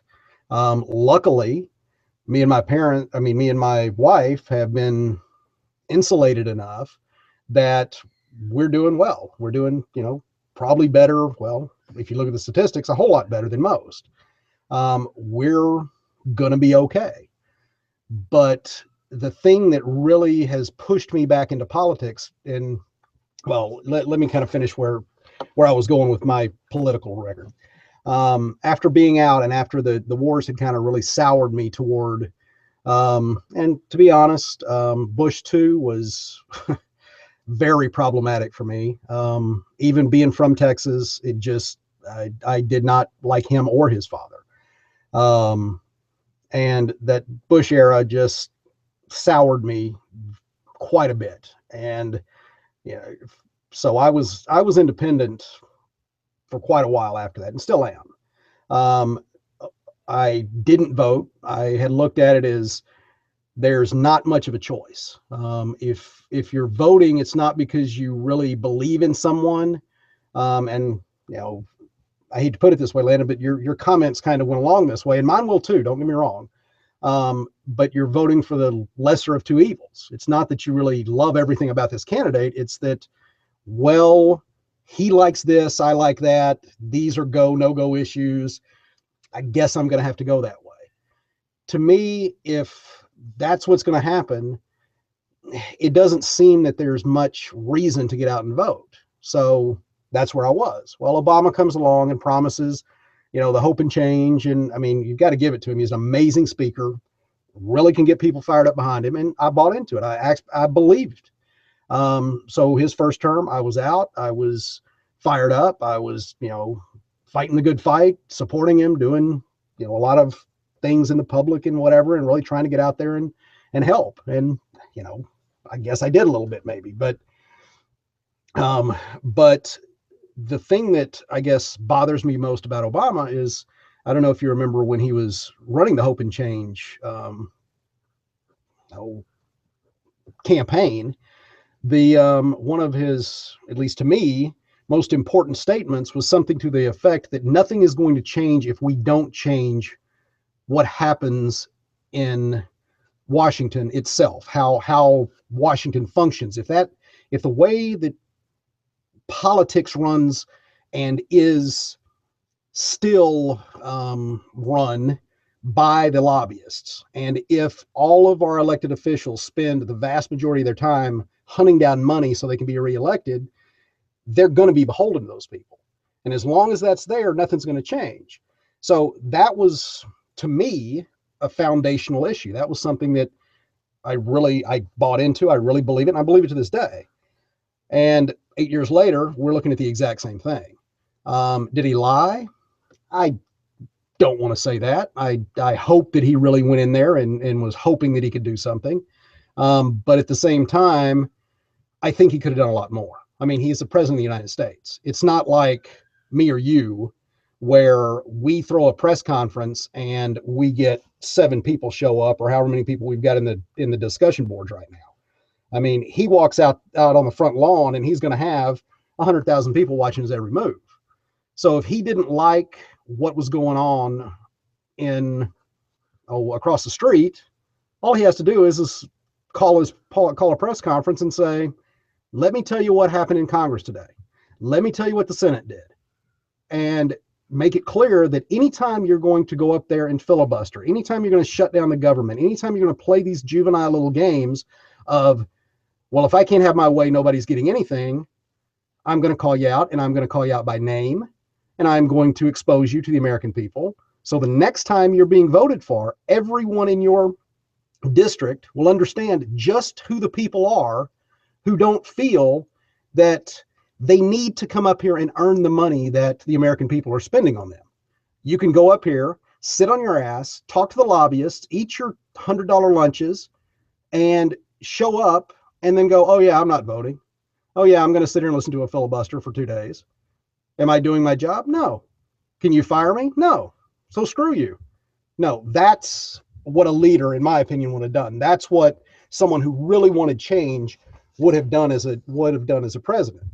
And he didn't. I mean, he basically wanted to play nice, and it was very clear from pretty much day one that the Republicans understood that he wanted to play nice, and they said, we don't have to, and we're not going to, and we're going to stick to our guns. And it, to give them the benefit of the doubt, maybe it was their ethics and their beliefs that they're going to stick to their guns that way. And that's fine. If you want to do that, great. But when you go back and you have to run for your seat, that's when you can explain that to everyone voting for you, that, look, the reason I did that was because of this. But I would be shocked if 99% of the people in each district knew the voting record of their congressmen, senators, even the presidential candidates. I mean, how up to speed are you when Hillary says she's going to do this? How's she voted in the past? How's Bernie voted in the past? How is, what has Jeb done in Florida to back up what he says he's going to do? What has Cruz done? Again, are they consistent, or like you said, are they going to pull a Trump? And when they realize that, oh, I need to be against abortion, okay, I'm against abortion now. Well, again, actions to me speak volumes. So, and to be honest, that's why, again, in the second go round, I didn't vote for Obama. I completely dropped out. And to kind of put all my cards on the table, my wife, not only me, but my wife, my family in general, from my parents, both brothers, even I've talked to a cousin about this.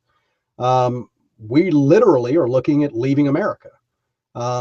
and not to put too fine of a point on it, but my entire family, we have got 0 criminal record. In fact, not all of my uncles, about 4 of my uncles were law enforcement. So there's no criminal history. I've never done drugs, not even marijuana, which, to be honest, if it's legal, I might, but I've never done an illegal drug in my life. We all have multiple college degrees. We're all professionals. My wife is, many of the people in my family, including my wife, are veterans. We're what I would assume you would expect from an average family in the U.S. You would hope that your average family would aspire to be. We're nothing great, but we're good contributing people. We're educators, we're law enforcement officials, we're serving the military. My wife is, while she serves in the military, a research scientist in a national laboratory, and we're leaving. We're gone. That was what was happening before, and may still be, to be quite honest. So you're going to talk about checking out. I think that there's more people out there that the political system out there realizes is on the edge of saying America is past the point of being able to save anymore. Now, that being said, that brings us to now. One of my students, he'll be graduating college in the spring. He turned me on to Bernie Sanders. And when he said, "Are you aware of Bernie Sanders?" and this was the beginning of the summer, I literally laughed at him on the phone and said, "Man, please tell me you're not buying into this political BS anymore."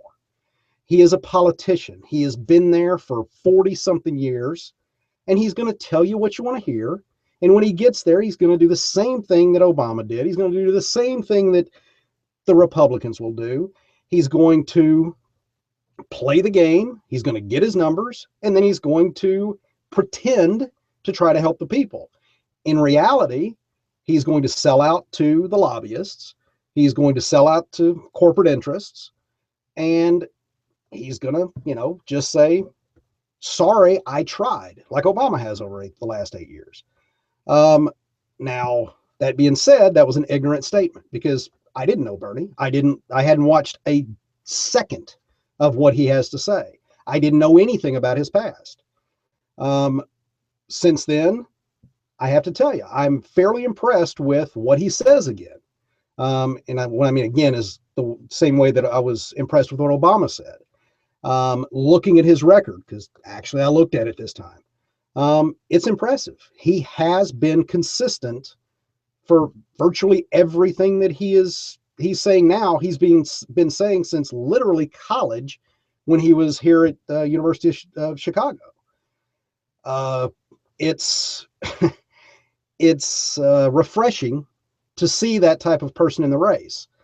But in the same way that you were saying that your number one pick, Jindal, has very little chance, even as well as Bernie's polling right now, I still am very hesitant to believe that people are going to actually back him.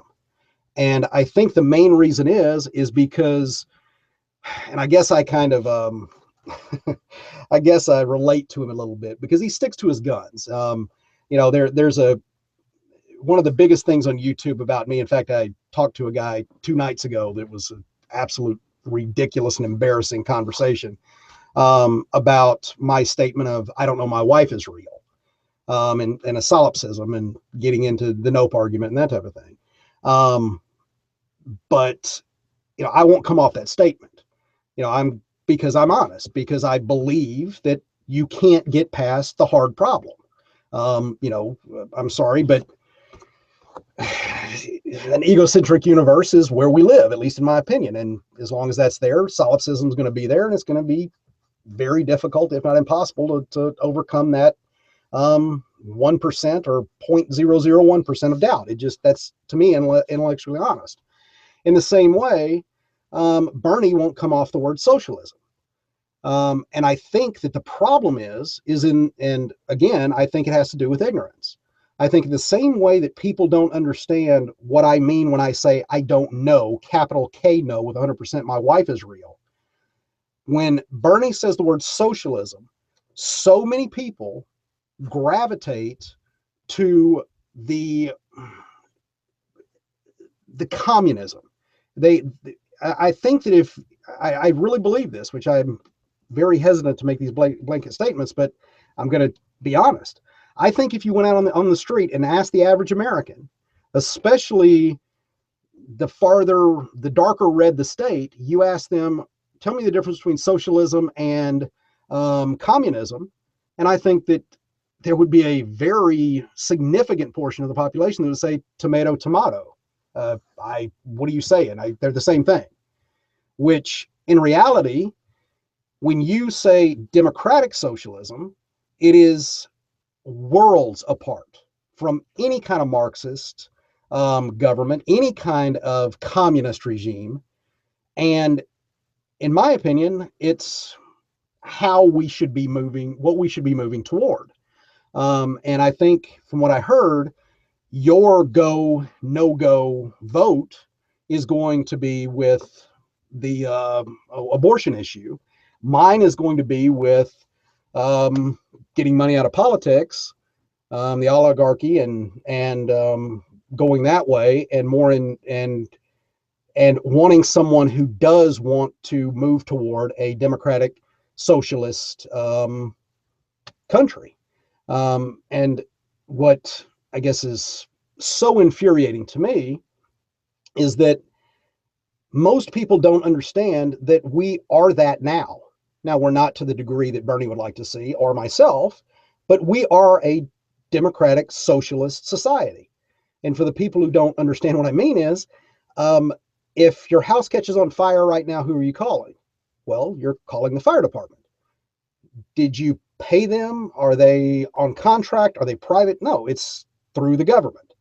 When you drive on the road, when you go anywhere, unless it's a toll road, how were those roads paid for? If someone rapes you, if someone breaks into your home, the police department, who pays for my wife when she's deployed? You do. It is the military is a socialist program. The VA, purely socialist. I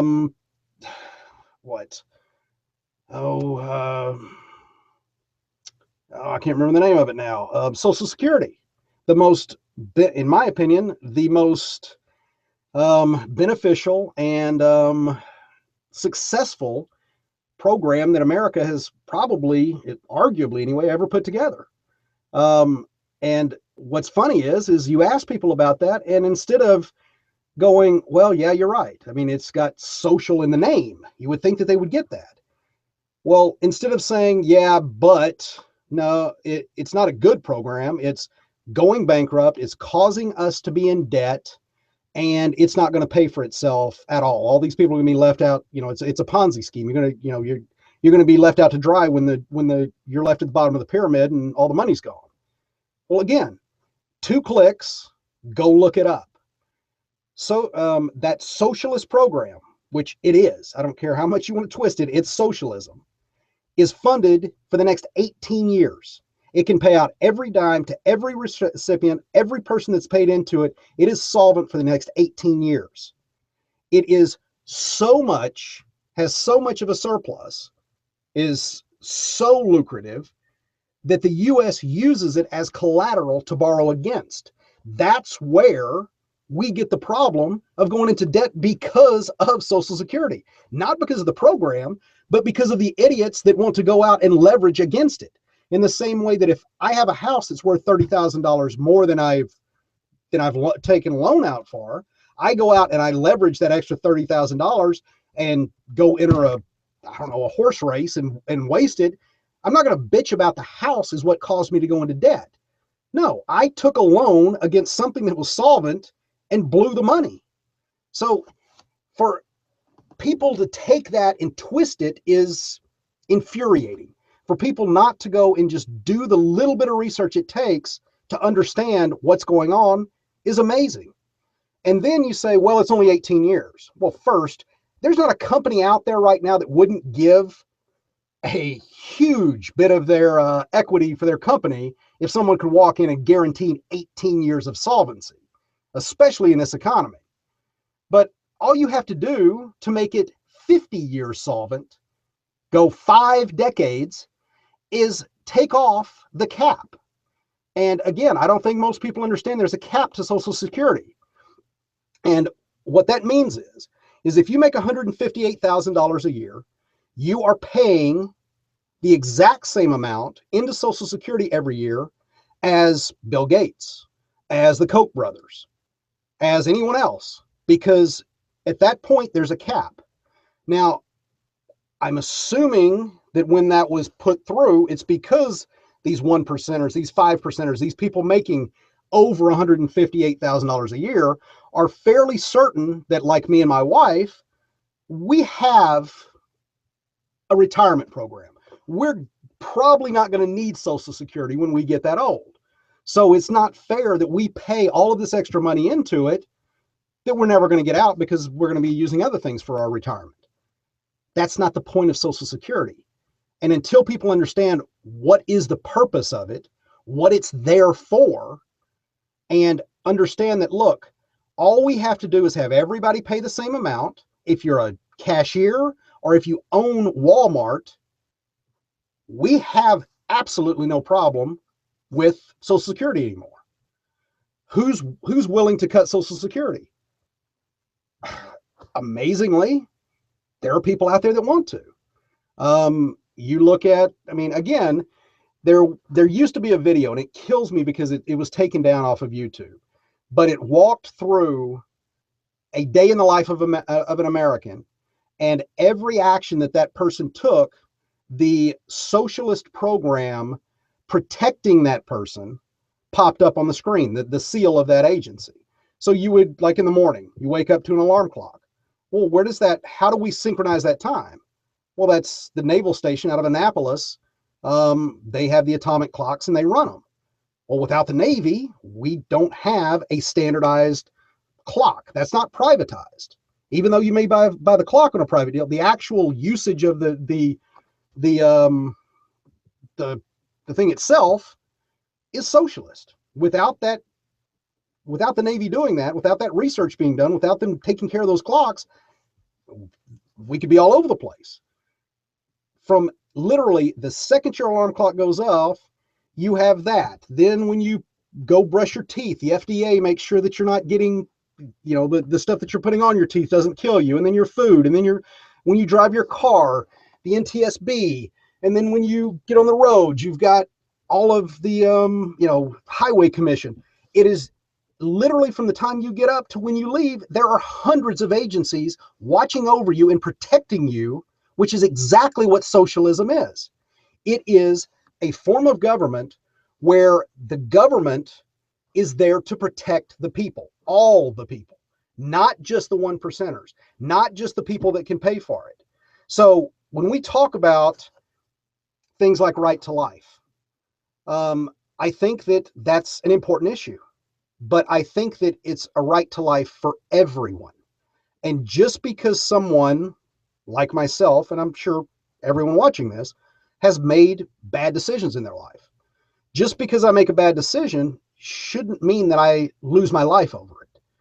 In short, just because I was lucky enough to avoid going down a bad path, and now I've got health care, I've got enough money in the bank that if something catastrophic happens, hopefully I can cover it.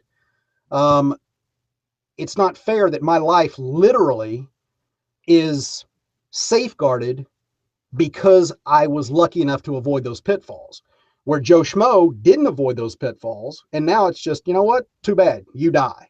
And for the people who say, no, they still get health care. They go to the emergency room. They whatever. Well, no, they don't. I mean, let me be real clear. I've got a cousin that I know specifically does not go to and get checkups. He doesn't. And the reason is he doesn't have money. Up until Obamacare, he had no coverage whatsoever. I ended up tearing my shoulder. I was moving some lumber, well, actually a log, and it rolled down the hill on top of me and tore my left shoulder. Now, it was about 2 years ago.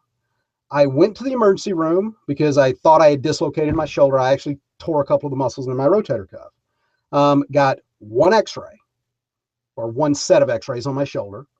No procedures done, no injections, nothing like that, just some pain medication over the counter or whatever the doctor prescribed. And then did a follow-up with a orthopedic surgeon, and she told me, look, we can do surgery, that's probably not going to help. When I looked at my bill for those visits, just going to the emergency room, getting those x-rays and going to that specialist was $8,000. Now, we make good money. If I had to go out of my savings or checking right now and pull $8,000 out to pay for that procedure, it would be very difficult for us. Now, how does that work when you have an average American making somewhere between $50,000 and $80,000? How are they going? Why are they going to go to? Are they going to go to that doctor? No, they're going to avoid it, and that's something that was blatant. That's obvious. What happens if I just have some gas pains? What if I just have, oh, I don't know, a little blood in my stool or something like that? And it comes and goes, and you know what? It'll be fine. It doesn't hurt. It's whatever. They're not going to go, because in order to go and get those procedures, you're talking about thousands and thousands of dollars. And when these people are living literally paycheck to paycheck, and they're making $400, $500, $600 a paycheck, you can't go get these procedures done and looked at. You're going to end up going after you've allowed cancer to develop in your colon to the point where there's really nothing they can do. And now all of us, because they don't have health care, end up paying for their procedure that has very little chance of succeeding. Whereas if we just would have all pitched in and made it a public one-payer type system, they would have gone to the doctor. They would have got the polyp taken out when it cost $1,000, $2,000 to have their colonoscopy.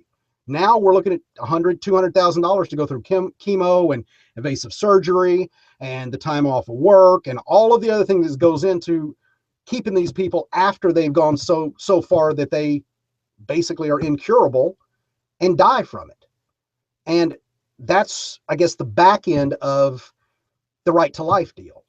It bothers me when we're so concerned with the abortion issue, but we'll let people literally die on the back end because we're trying to, in my opinion, protect a few dollars of the ultra wealthy. That's my issue. Under trying to pull the American people's head out of their ass, and have them understand what democratic socialism is critical at this point. Because, again, to be very honest, if Bernie drops out or Bernie gets whatever, I don't know if I would vote for Hillary. I don't know if I would vote for anyone. I don't see another viable candidate out there that means anything. Just because, number one, like you said about Trump, I can't trust Hillary. Looking at her record, she is a politician.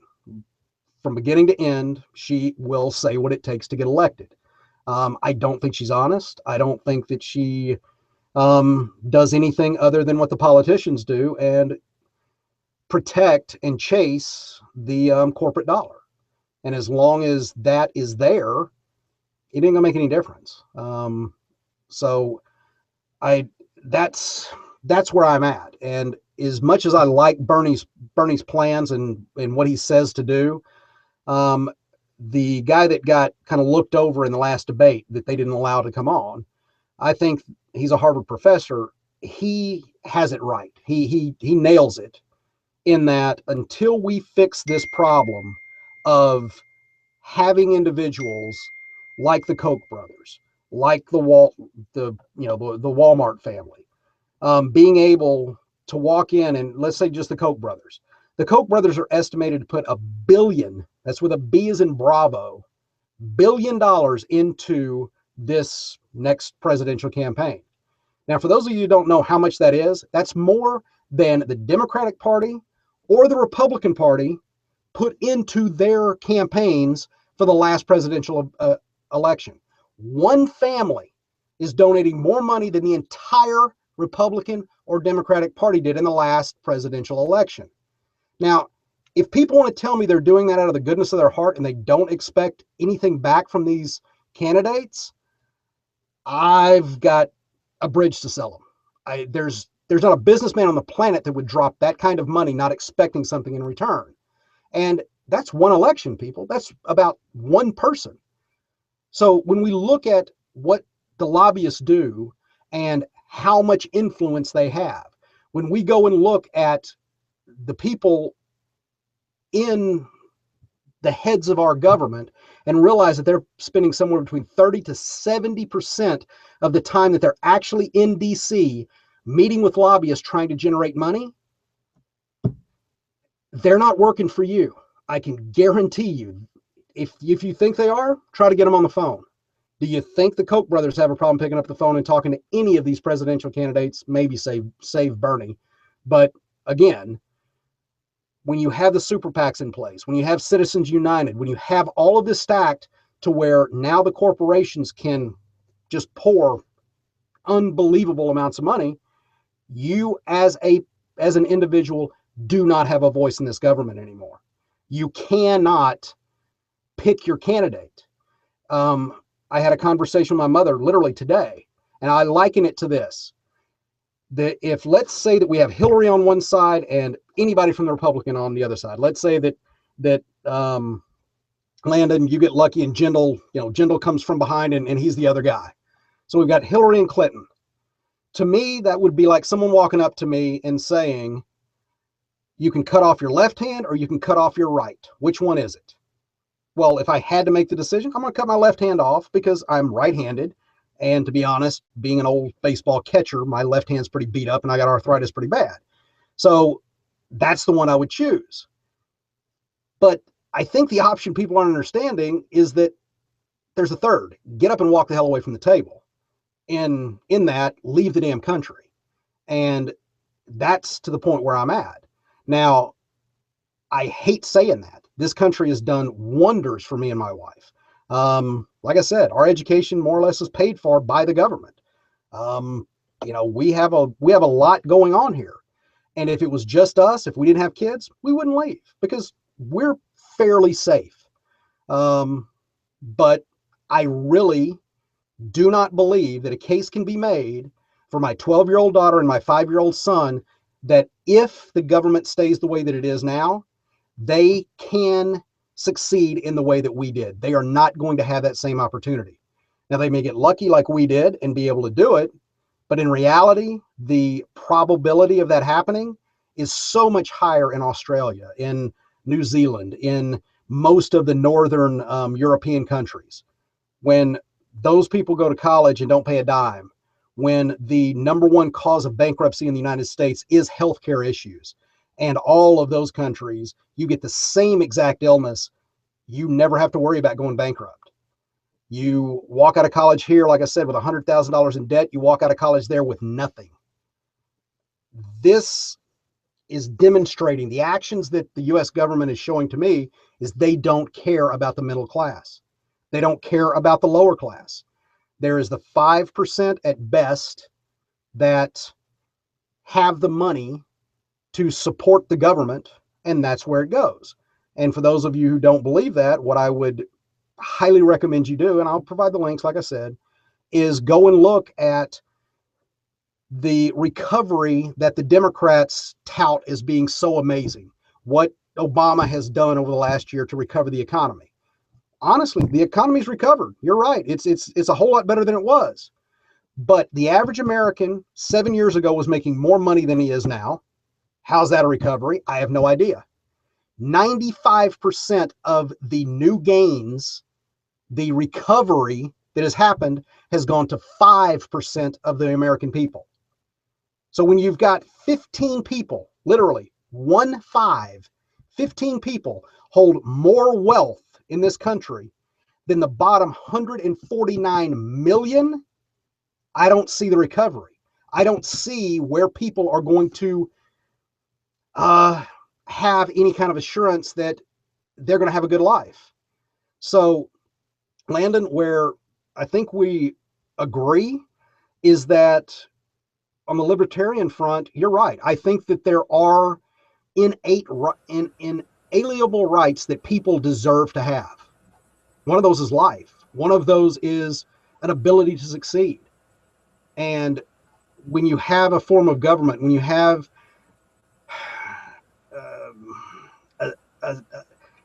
I hate to put it, but it's an oligarchy, in my opinion. And when you do that, these people will inevitably continue what they got, because there's no benefit not to, either from the politician standpoint and damn sure not from the 5%er standpoint. As long as we have this kind of money in government, I don't see any real hope of America being a place that I would want my kids to grow up in. So I hope that helps, and I didn't rant too long. Yeah, I think we're running on the back end of time. I'll try to streamline this as quick as I can. I just kind of wrote down the issues you went through. I'm going to try to highlight what it looked like, things we do agree upon, and then I'll move to the things that maybe we disagree on. I looked at the lobby politics, for example. I saw that as there's really not a whole lot that to disagree there, in the sense that if somebody has a lot of money, they can manipulate things. That's kind of always that way. I think if it was socialist, I don't know that we would still have a voice. It really doesn't matter. You're still not going to get to the politicians. The money has to come from somewhere, and they're going to be in bed together no matter what. It's just now they get the government to support them instead of you and I having the freedom to stop them. That's going to be one of the differences there. Voting records, I would agree with you 100%. That's why I think a lot of people look at someone, say like a Donald Trump, and they're inspired by him, like, oh, he's outside the system. Well, when you're outside the system, you have no idea what he's going to do when he gets there. No idea whatsoever. If somebody has a voting record, we do have access to that. We can check it out. We can look to that and hold these people accountable. I think one of the bigger issues is we are not an educated public anymore, Ned, to be quite honest. And Os Guinness is one of the best at pointing that out in A Free People Suicide. Freedom comes with responsibility. It's not just given to you. Otherwise, the government does have to force it upon you. Otherwise, the government is going to tell you, no, you will have one loaf of bread this week and that's it. Well, I want to work harder and I want to because I'm trying to have some muscle gain or something at the gym. No, you will have one loaf of bread because that's what we tell you. Well, we lose that freedom when we don't take responsibility over that freedom. And when you look at the transparency of politics, to be quite honest, with things like C-SPAN, we have access to, I listen to recordings all the time that goes on within the Supreme Court hearings of all the court cases that go before them. That's never happened in history. I mean, just within the last 4 or 5 years, C-SPAN's gotten access to the Supreme Court. We've always had to get transcripts in the written form after the fact. Now we can actually hear these live recordings. C-SPAN is right on the congressional floor. We can listen to every single one of these things like never before. As voters, we have access to information we've never had. So it's transparent. We can actually, if we take examples of utilizing our knowledge and going to the polls, we do have a voice. It's called the polls, and we can actually fix that if we vote in an educated fashion. And if we don't hold the politicians accountable, for example, if they don't do what they say, then we vote them out. That is part of it. I would agree with you on inflation. You mentioned economics, the Wall Street corruption. When you don't punish those that abuse Wall Street, now I am a free market advocate. I do believe that no, you're not allowed to take somebody's retirement money and spend it on something else and not suffer consequences. When we don't punish investors properly that violate SEC regulations and other things, then yes, they're going to continue. If we continue to bail out the investors, so to speak, this inflation is going to continue to go on. That's why the economic recovery is a mirage. Inflation hasn't caught up yet, and it's going to. The correction is coming when the Fed adjusts the interest rates. They just held off this last time. The inflation is coming. And we can't get out from this $18 trillion deficit. So those are, those are the things that I think that I agreed with you on. Again, in principle, maybe how we activate the change or something, we maybe have some disagreement, but those are some of the things I saw in agreement. Now, some of the things that I didn't quite agree with, I think there's a difference between socialism and welfare capitalism. There can be a little bit of guilt of equivocation here in the sense of socialism. When people think of socialism, Nazism was socialism, right? This is where the government is infested in absolutely everything in that sense. So if wait right there, because I mean, I think that's the problem, is that most people look at socialism and they think Stalin, they think Marxist, they think Hitler. And because they were socialists. But that is a different form. It's kind of like saying, and I don't remember where I got this from, but it fits perfectly. It's like saying, okay, do you want salad? Well, you have to say, do I want potato salad? Do I want fruit salad? Or do I want Caesar salad? Right. Just because they're all salad, they're worlds apart. So when you say that it's socialism when it was Nazism, you're absolutely right. But it's also socialism when you are a military member. You're living in a socialist society.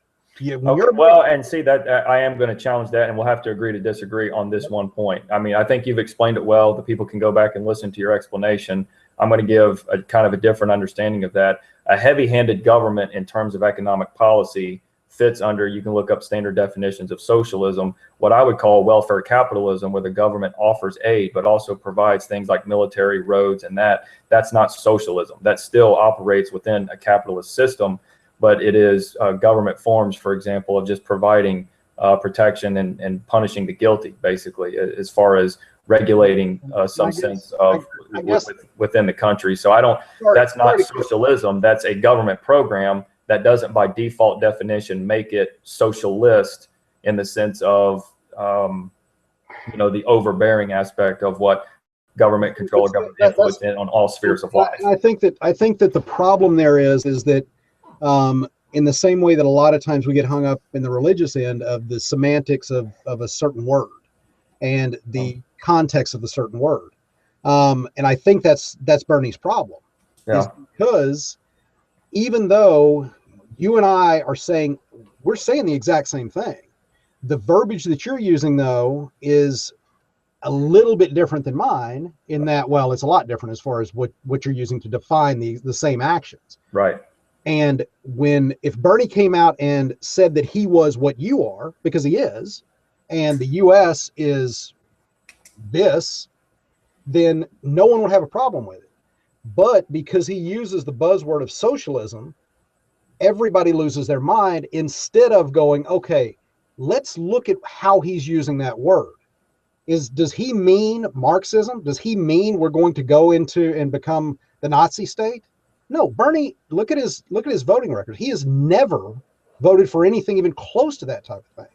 But what's to slow that down, Ned? I think that is the problem. You can't continue to use that term because that's the inevitable result. When you're looking at socialist countries in Europe, there is an overbearing government and I was just in France. Okay, so when you look at Denmark, when you look at Sweden, when you look at those countries, that's an overbearing government. I think so. I don't think that the free market has the ability to operate, especially within the public citizens. For example, they've outlawed kosher killing. Jewish butchers and stuff cannot operate in those nations because of an overbearing religious oppression, or overbearing government oppression against religion in that sense. So that's socialism being so involved in economics and human and basic human life that way that people aren't able to express religious freedom that way. So yeah, there's aspects where it can be overbearing. And I still don't think that, even though, again, Margaret Thatcher's famous quote is, socialism is great until they run out of other people's money. I don't know about you, Ned, but every job I've had has been for a rich person. I'm not jealous of people being rich, and I don't want to rob for them and make them pay for everybody else. Somebody's going to have that money. So it's either going to run through Washington, D.C., or it's going to go through my neighbor. Well, if my neighbor has it, then I have the freedom to do what he's done. And that's the difference. Is if it goes through Washington, none of us can do anything about that, because they're going to do with it what they want, and they're going to tell you how much bread you can eat every single week. And when it comes to healthcare, and that's the fundamental, at least in my opinion, misunderstanding of what democratic socialism is compared to communism. How do you stop? That's not okay. Yeah, communism is a little bit different, but socialism. No, communism. I'm sorry, Landon, but you're describing communism. Communism owns everything. They own the shoes on your feet, the bread. They dictate everything that happens. That was what was going on in communist regimes and these more Marxist type states. You're absolutely right on that. But in a democratic socialist republic, or whatever you want to call it, as we are, like it or not, at least to a certain degree, the underlying foundational belief is not that the government knows what's best and does everything for you. And the foundation of the economic system is still capitalism. And that's But how, Ned? You're wanting them to take over healthcare, buddy. I mean, you're saying I have a right to life, even if I'm irresponsible, that you have to take care of me. I have to charge you to take care of me. Well, the government's going to tell you how much healthcare you can and can't have at that point because they're providing it. No, what they, I mean, how do you regulate that? How do you even begin to run a bureaucracy through Washington when they can't run anything properly or function anything within a proper, the stat was out. He spent $360 million to get Obamacare off the ground. There's only 317 million people. Just give everybody $1 million. I'll take care of my own health care. And there's a sense to where I would respect freedom. Like, let's say, Social Security started after the 29 crash. They wanted people to have, something to take care of them. And it felt like, well, maybe the government can protect that. If you trust the government to that level, I agree with having the freedom to send your hard-earned money through Washington and trust them to take care of it, and it'll be there for you at the end. But however, I would prefer the freedom to not buy into that and let me control my own retirement. Let me have my own money and do with it what I want to, because I actually trust me and I actually trust my neighbor more than I trust the government to help me take care of myself. And I don't want the government meddling with that. But for people that are intimidated by that and don't want that responsibility, I'm okay with having the freedom. Just don't punish everybody else for that. Okay, and I guess here's the problem that I run into when I start looking at it from that perspective, is that in the same way that socialism sounds really, really good when it's presented as, I guess, utopia. In fact, if you look back in history, that the first outline for socialism was a utopian socialism. That was what the whole thought of it was. It was for the people. Yeah. Now, that's the fundamental difference in what we're talking about, because socialism is focused on the individual, focused that everybody has the right. That's why I think from a libertarian standpoint, you're not far off. You feel that everybody from a libertarian standpoint has rights. They have the right to certain things. Yeah. Socialism says the exact same thing. That doesn't affect everybody, though. You're dragging everybody into this when you talk about socialized medicine. No. But see, that's what I'm saying, is that when you start talking about it, you're looking at it as an all-encompassing, black and white, completely all or nothing type thing. Right. And it's not. They're just like everything else on this planet. There are different levels to socialism. Just like, again, if you're not going to call the highway program, when the highway. Hold on. I think I can give a little bit of an example on this, because there's certain things I may agree with you in theory that I just think practically will never work out. Okay. Like, I agree with what you're saying in principle. I just don't think in theory you could stop the snowball of socialism becoming what is Nazi. I don't think there's anything to stop it once you start that. And an example I give where when I talk to my libertarian buddies is, look, in principle, I agree in freedom in your own property. You should be able to shoot heroin, cook meth, whatever you want to do on your property. In theory. Okay. In theory, I agree with that. The problem is you're going to get off your property and get into public arena loaded up on dope, and you're going to kill my kids when you get behind the car. So that's why I'm against drugs. Yeah. In theory, I would agree you should have the freedom to load yourself up, kill yourself, whatever you want to do. But practically, I don't think that can be carried out. So I'm against it because I don't think that can function in society. That's kind of where I am with you on this idea of medicine. In principle, I like what you're saying, but practically, we've seen this all through history, and nothing stops the government once they get more and more control. They just keep going. There's nothing to stop it. In my I guess rebuttal, to call it, I don't want to call it a rebuttal. It's not really a debate, but my response to that would be, then I would challenge you to look at the rest, literally the rest of the civilized planet. We are the only country who does not have socialized healthcare. Only one. Oh. Now, if it's that rampant, if it's that dangerous, you would think that after doing it for decades, most of Europe, the Netherlands, you've got, I mean, go with any other, literally any other developed first world country, and they're not having a problem with it. It's I mean, what you're defining as problem and what I would term as quality may be two different things. Again, this will be one of those things we probably just agree to disagree on. Again, I lived in France a couple years ago. I'm going back this summer. I'll see if it's any better. But unemployment was through the roof in most of those nations. You've got European blocs filing for bankruptcy. Economically, things aren't working. Even when they joined together to form the euro, it's been struggling. There's nothing to slow down inflation, and I just don't think the quality is there. I think here's another aspect of it, Ned, honestly, is when the government starts kind of mandating this right to health. If you have let's say over a 149 IQ, which you have to be a brain surgeon, that's literally 0.1% of the population. What's going to motivate that individual to go fix brains or just go sell insurance? Why would he go to a haphazard form of education and go into a field of work where he's going to make 50 grand a year when he can do that selling insurance? Right? Where is the motivation? Now, you can't just impugn upon him a false motivation. Like, well, why would he do that if it's for the money? Wait, goodness gracious. Think of all the hard work he has to go through. And I'll tell you, and I'm the perfect example of that. I mean, I'm a pilot. I hold just about every possible fixed wing rating that there is. The FAA, there's very little things that I could go out and add on to my rating. In fact, it's funny because this winter, I'm actually adding 2 more of the things that I don't have, which will, I think I'm down to maybe 2, 3 ratings that the FAA even, I mean, other than rotorcraft, that I could actually get. Now, I don't make hardly anything anymore. I make maybe 20 grand a year doing this stuff. Now, why do I go do it? Because I absolutely love it. Because of having the freedom that the military, what my wife does for a living, to be able to actually enjoy walking out there and strapping on that aircraft every day, I'm motivated by myself to do it. The money is secondary.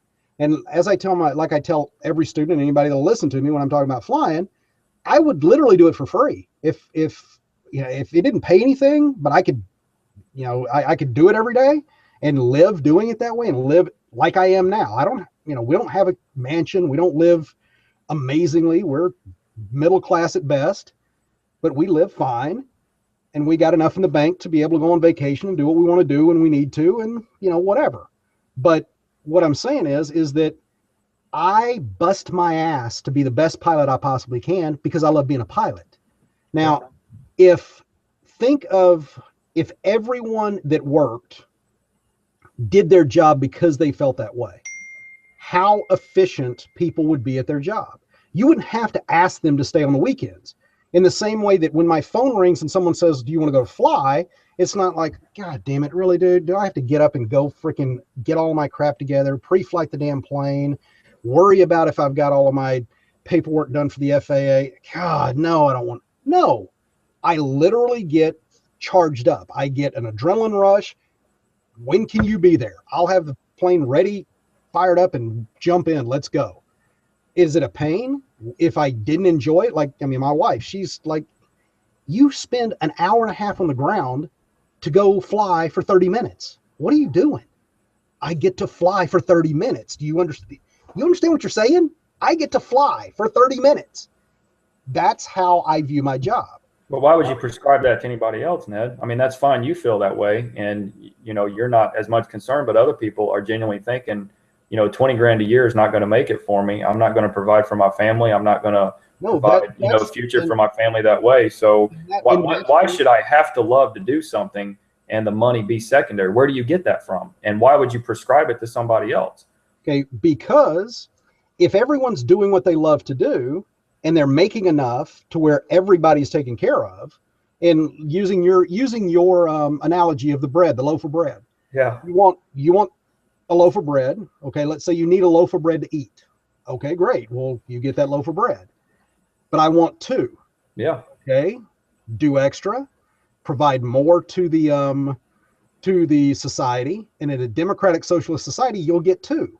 Now that if you're in a communist society, you're right. You're going to get that one. You're going to get a loaf of bread if you bust your ass and work 5 times harder than the next person, or you sit on your ass on the couch and don't do anything, you're still getting your loaf of bread. That's not democratic socialism.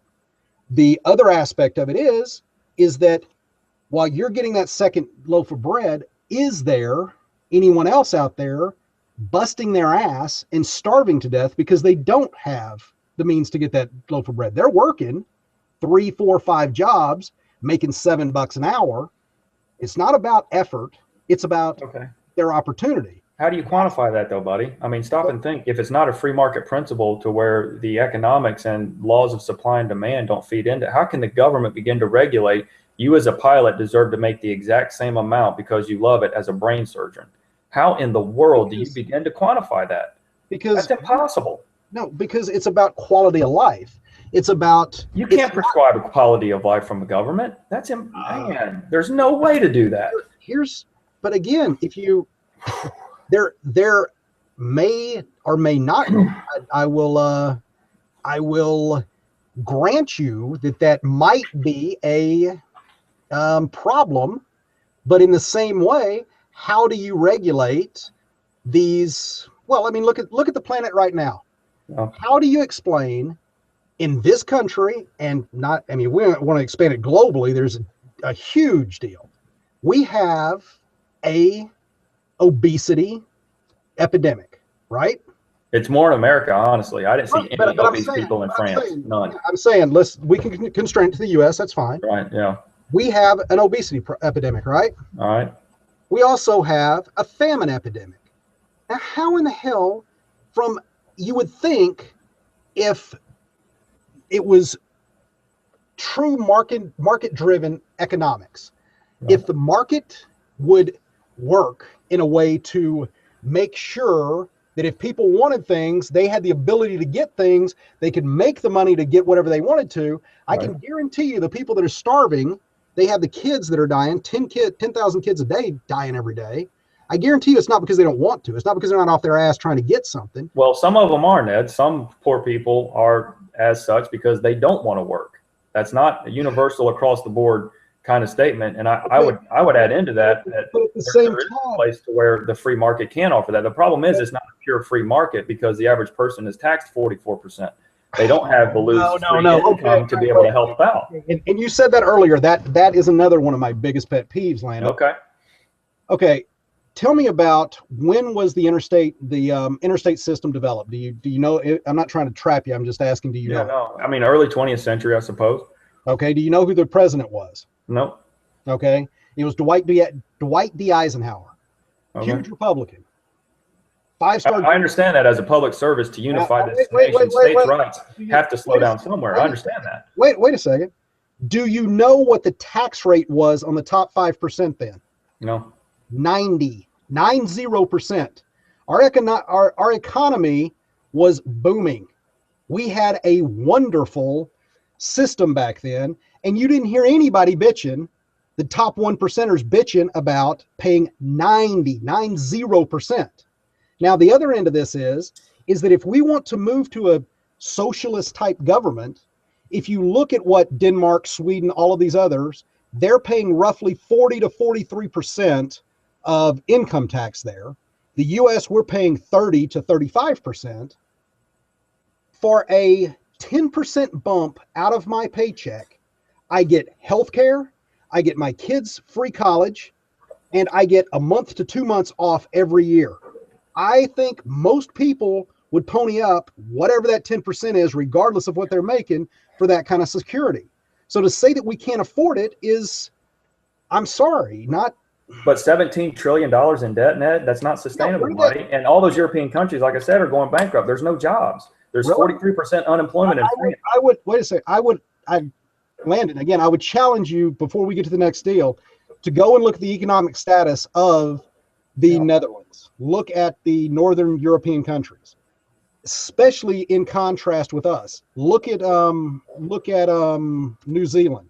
Look at Canada.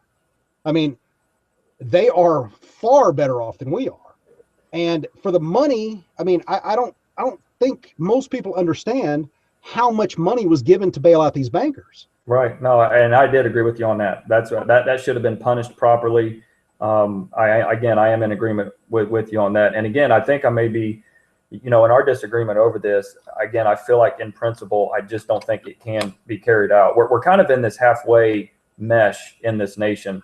And I'll use gun control as an example. If we were like Switzerland or Israel, where every single person served in the military and was issued a weapon, violence would be down. But if you make it just available and make the people dependent and be responsible for their freedoms and take ownership in it, well, you get this halfway, because not everybody's going to exercise that freedom to defend themselves. And so you've got a lot of vulnerability. Whereas, again, like in Switzerland, when they ring that siren, every single citizen within 10 minutes is armed and ready to go fight somebody. Same way in Israel. They don't really have that kind of domestic violence that we do large scale, because every citizen is armed and trained. But we don't have that. But what is the other aspect on the backside of that, that in my opinion is as much of a driver, if not more of a driver? And again, we're going to go back to the healthcare issue.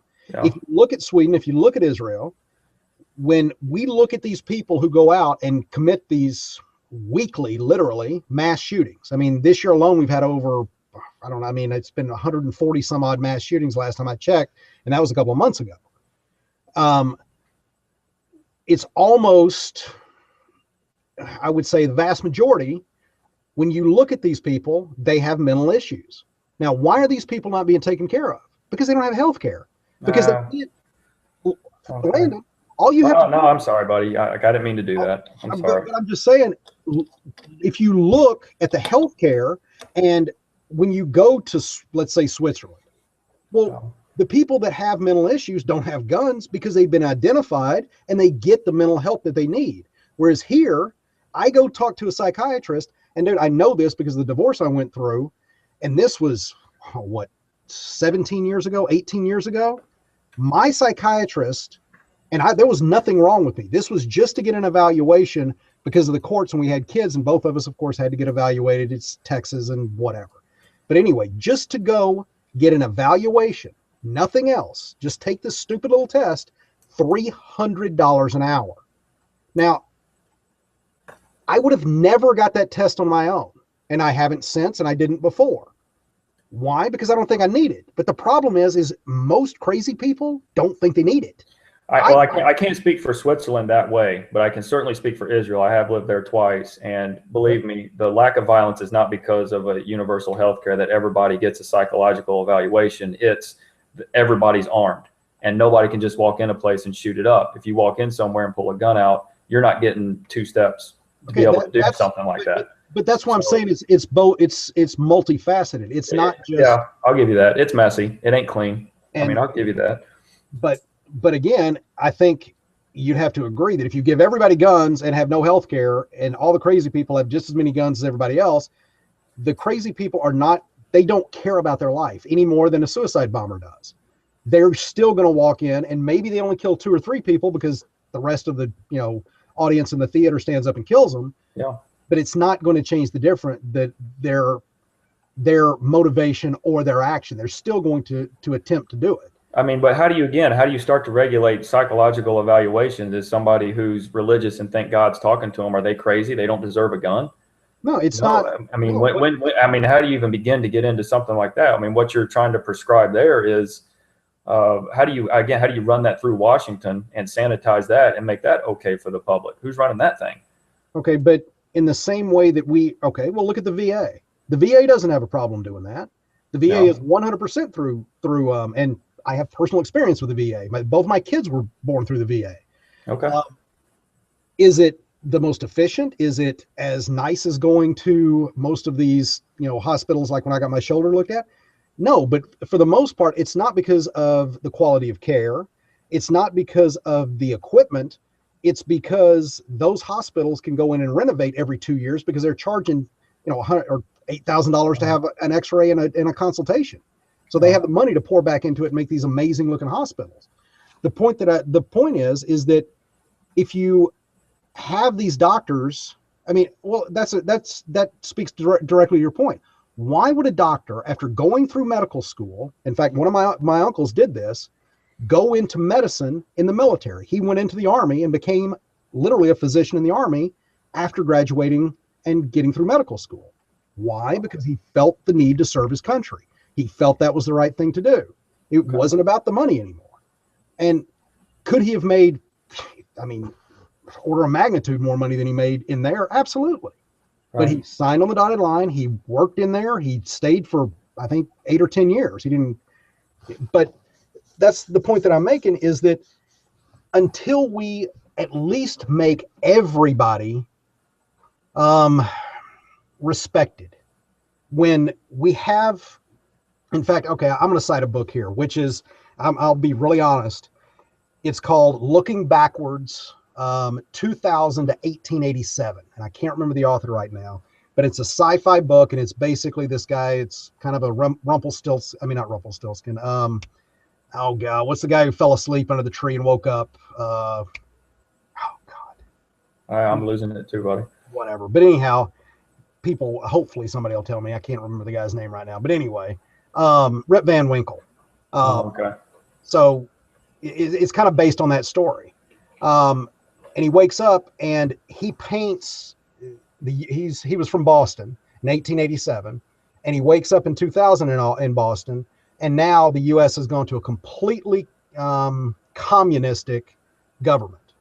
I mean, it's communism, and he paints it as this, wonderful utopia and all of this stuff. And of course, there's tons of problems with it as far as how to pay for it. I mean, my biggest problem with the book is you're not going to take the human desire for one person to, like you said, have more than another person, or be.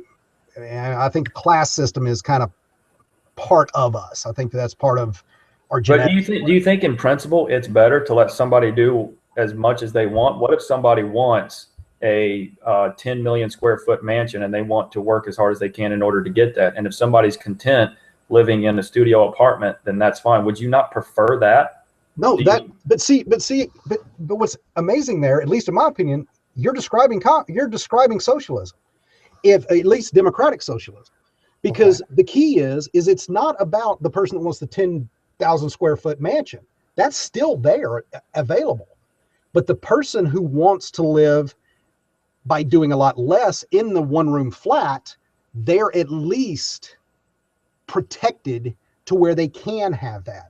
Whereas I think we both agree now, that's not protected in any way, shape, or form. We have families out there working 3, 4, 5 jobs. Right. That can't even afford that. Yeah. I mean, I could speak to the income inequality. I would still just support, free market principles. I just want to lift these tax burdens to let the market open up, because these rich people need employees, flat out. I love rich people because I need their jobs. I need them to hire me. But okay, then all you have to do is look at Walmart. If that were the case, why would Walmart treat its employees the way that it treats them? Because it's unskilled labor, Ned. It's not worth anything. People need to have a skill that is reciprocal with your value is how replaceable you are, buddy. Landon, I mean, in economic terms, your value, I'm saying economic, not ontologically, but economically, your value is how replaceable you are. It's not hard to get somebody to stand behind a register and point a gun. Landon, that's my point. You said that these rich people need employees. I said, no, they don't. And that speaks exactly to it. The Walmart people do not need employees. They need drones to stand behind those counters, to scrub the floors, to stack stuff back on the shelves. They do not need employees. Therefore, they're going to treat those people as drones, as useless, as worker bees. And as long as we allow that to go on, there's no incentive for, in a purely capitalistic society, to move away from that. Why would Walmart ever, when you just put it perfectly, they're unskilled laborers, why would they ever move to paying like Costco does? Why would they take care of their people ever? What's the incentive for that? Well, I mean, honestly, it just depends. If in a free market, if I have the freedom to go shop at Publix, which I do instead of Walmart, because Publix employees serve you with a smile on their face because they're happy to be there because they are taken care of. We don't go to Walmart for that reason. It's a horrible place to go because it is miserable. That's their incentive to take care of their employees. The economy will fix itself. The market will fix that because you and I have the freedom to go shop somewhere else. We can fix that. Wait. I don't need the government to come piling in and demand everybody do this. You're going to have to pay this. Well, no, I don't want that. I want the freedom to go fix that myself. But here's the thing, Landon. You're right. We are middle class. We are upper middle class. We are wherever we are. We have the freedom because we have the income to choose that. There are literally hundreds of millions, maybe not hundreds, but tens of millions of individuals that can't go to Publix because they can't afford the difference in pay. Right. They have to go to Walmart. And that's what Walmart preys on. They understand that there's 149 million people in this country that don't have as much as 15 do. So we're going to make things so cheap. We're going to import everything from overseas. We're going to do everything we can to maximize every little penny so we can, force these people into going here. Not to mention, if there's a Publix next door and they happen to be in a rural environment, what's going to happen to that Publix? It's going to go out of business because no one can afford to work there anymore because Walmart will undercut to the point of being non-profitable because they know that as soon as they drive Publix out, they'll make it on the backside because they're big enough to absorb that cost in that one store while making it up in their other 1,000 stores. There's no incentive when you take any of the empathy for your fellow man out of the equation and do nothing but chase the dollar to do other than that, to maximize profits. And that's exactly what we're seeing in America today. But I would agree the same way. Socialists can be just as greedy as capitalists. I couldn't stand to hear Michael Moore always call capitalism greed. Socialists are just as greedy. You're just wanting to take what the rich man earned and give it to somebody else. That's just as greedy. It's just different. I'm not saying you, Ned. I'm talking about Michael Moore specifically. Okay, calling capitalism greed, capital. No, it's not. Both are greedy. Both can be very greedy. And I'm not saying capitalism without a proper ethic to support it. But given all things being equal, if you want to prescribe that heartfelt ethic, which I would, again, the Christian doctrine of vocation is something very beneficial to society, but it can only flourish in a capitalist free market the way that it has. And under socialism, it's going to be hindered and restrained as such. And see, I guess that would be another point of, misunderstanding. First, before we get further, I hate Michael Moore as much as you do. Trust me. And that, trust me. Anyway, but getting back to this, when I look at what Jesus said, I'm sorry, but he is so much farther toward a socialist regime or a government than anything capitalistic. I just don't see how a Christian gets to being a capitalist Republican, basically. I tried to spell it out pretty fairly. I mean, without repeating myself, it has to do with equity and it has to do with stewardship. All of that is personal, privatized. It's not to say that you abuse people. It's not to say that you steamroll, that you're cutthroat. There is built within that principle, within that understanding of personal equity and stewardship, an allowance for a free market. Now, also within the Old Testament, there was the same prescriptions that you leave the outer edge of your field for poor people to come by and be able to pick from it. There was built in that an equity principle, but it didn't come from the government. No, that was telling you as a person, hey, love your neighbor and try to help them as best as you can, but don't force it. But don't government force it. Landon, it's still a socialist principle. If it comes from God, I would say it's even more overbearing than a government. At least a government you can overthrow and rebel against. When God tells you to do it, it's a socialist principle unfettered. There's no way you can get away from it. So when he says leave the field for the poor, that's what democratic socialism is saying.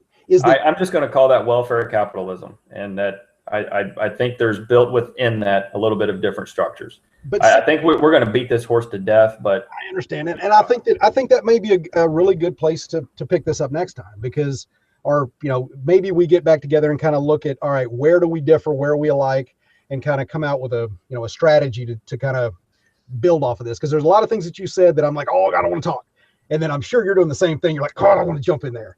Yeah. So this first time I think it was all right because we didn't have really any structure and we just kind of want to get our ideas on the table. But I think the next time we ought to get together and say, okay, the only reason that I'm sticking to the Democratic Socialist title is not because I care about it, And if Bernie wasn't running, I would be more than happy just to go, fine, that, call it that.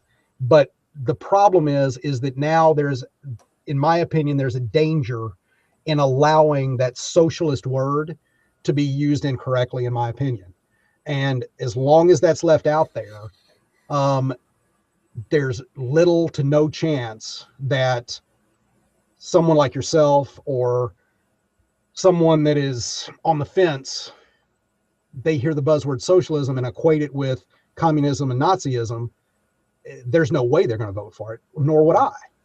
And, I think that's why we need to make sure that people understand when Bernie talks about socialism, he's talking about what you're saying. He's talking about plant your field, have all your field, but just make sure that when you do it, the poor people have enough to at least eat. If you want to make $1 billion, great, but don't do it while 10 people, 100 people, 100 million people starve so you can have that extra yacht. Just let them have a house. They don't need, give them, if you're going to be right to vote, if you're going to be inalienable rights, give people those rights. Don't take rights away, but in the same way that I think that, and I'll end with this and let you have the final word because I know we're going way over. But I think in the same way that if you're going to live in a society, you need to contribute to that society. You need to give back. And if you're going to benefit like a Trump, if you're going to benefit like a Koch brothers, this society has provided you immensely. You have, because of being fortunate enough to be in this country and have the opportunity to work hard enough to earn what you earn, you owe it in the same way that I think people owe being beholden to the country in that almost at a military standpoint. I mean, I'm not going to ever mandate that anybody join the military, but at least support the people who do. Yeah. And that's giving back. That's being honest enough to go, you know what? Could I have done this if I would have been born in Nicaragua? No, I couldn't. Therefore, I'm going to make sure that the next generation, because of my wealth, I'm not going to buy that extra $50 million jet. I'm going to have one, and I'm going to make sure that that money goes to whatever. And does that mean that my tax rate now goes from 30% to 50%? Yeah. But again, I don't need the extra jet. And if that means every person that wants it can have their own jet, so be it. I'll give that extra $1 million or whatever it is a year if I'm a billionaire. That's all that democratic socialism is saying. I think that's fair. So with that, go ahead. Yeah, no, I think I agree in principle of compassion. I just don't like it being somehow legislated. I would rather let the people try to work it out as much as is conceivably possible. There are certain ways where, again, we hold to a rule of law. I mean, most Christian political theories are going to have some sense of lex rex, that we believe in structure for the stability of a civilization. And there is a rule of law, and it does take a government to do that. And a government does have to be funded somehow. So there's going to be a tax system. There's going to be ways in which the government serves the people.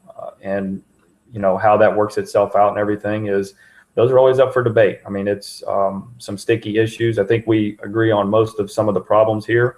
And I did want to mention earlier, there's actually a pretty strong Christian movement. I don't know if they're calling themselves like Exodus on the Move or something to that effect, that are wanting to leave America for the same things you said. It's just they see kind of the corruption's going the other way, that they think this is beginning to be a place that's unlivable and wanting to hightail it out of here for some of the same reasons, but also some different reasons. So, you know, you guys aren't alone as skeptics in that sense, wanting to flee the country. So I just hope the listeners, you know, maybe pause, listen to some of those books that we referenced if they want to dig into this a little bit deeper. There's certainly no unified voice in terms of Christian politics. You're going to get a wide variety.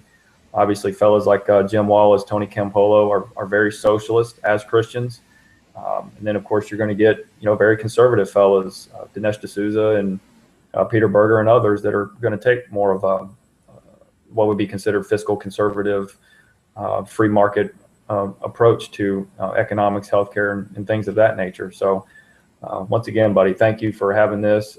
Appreciate everybody listening. Again, I hope it was informative, if nothing else, that at least you understand a little bit more how or why people of certain religious convictions could vote a certain way. And again, I want us to be able to live in this country together somehow to find this resolve. I hate this continued divide.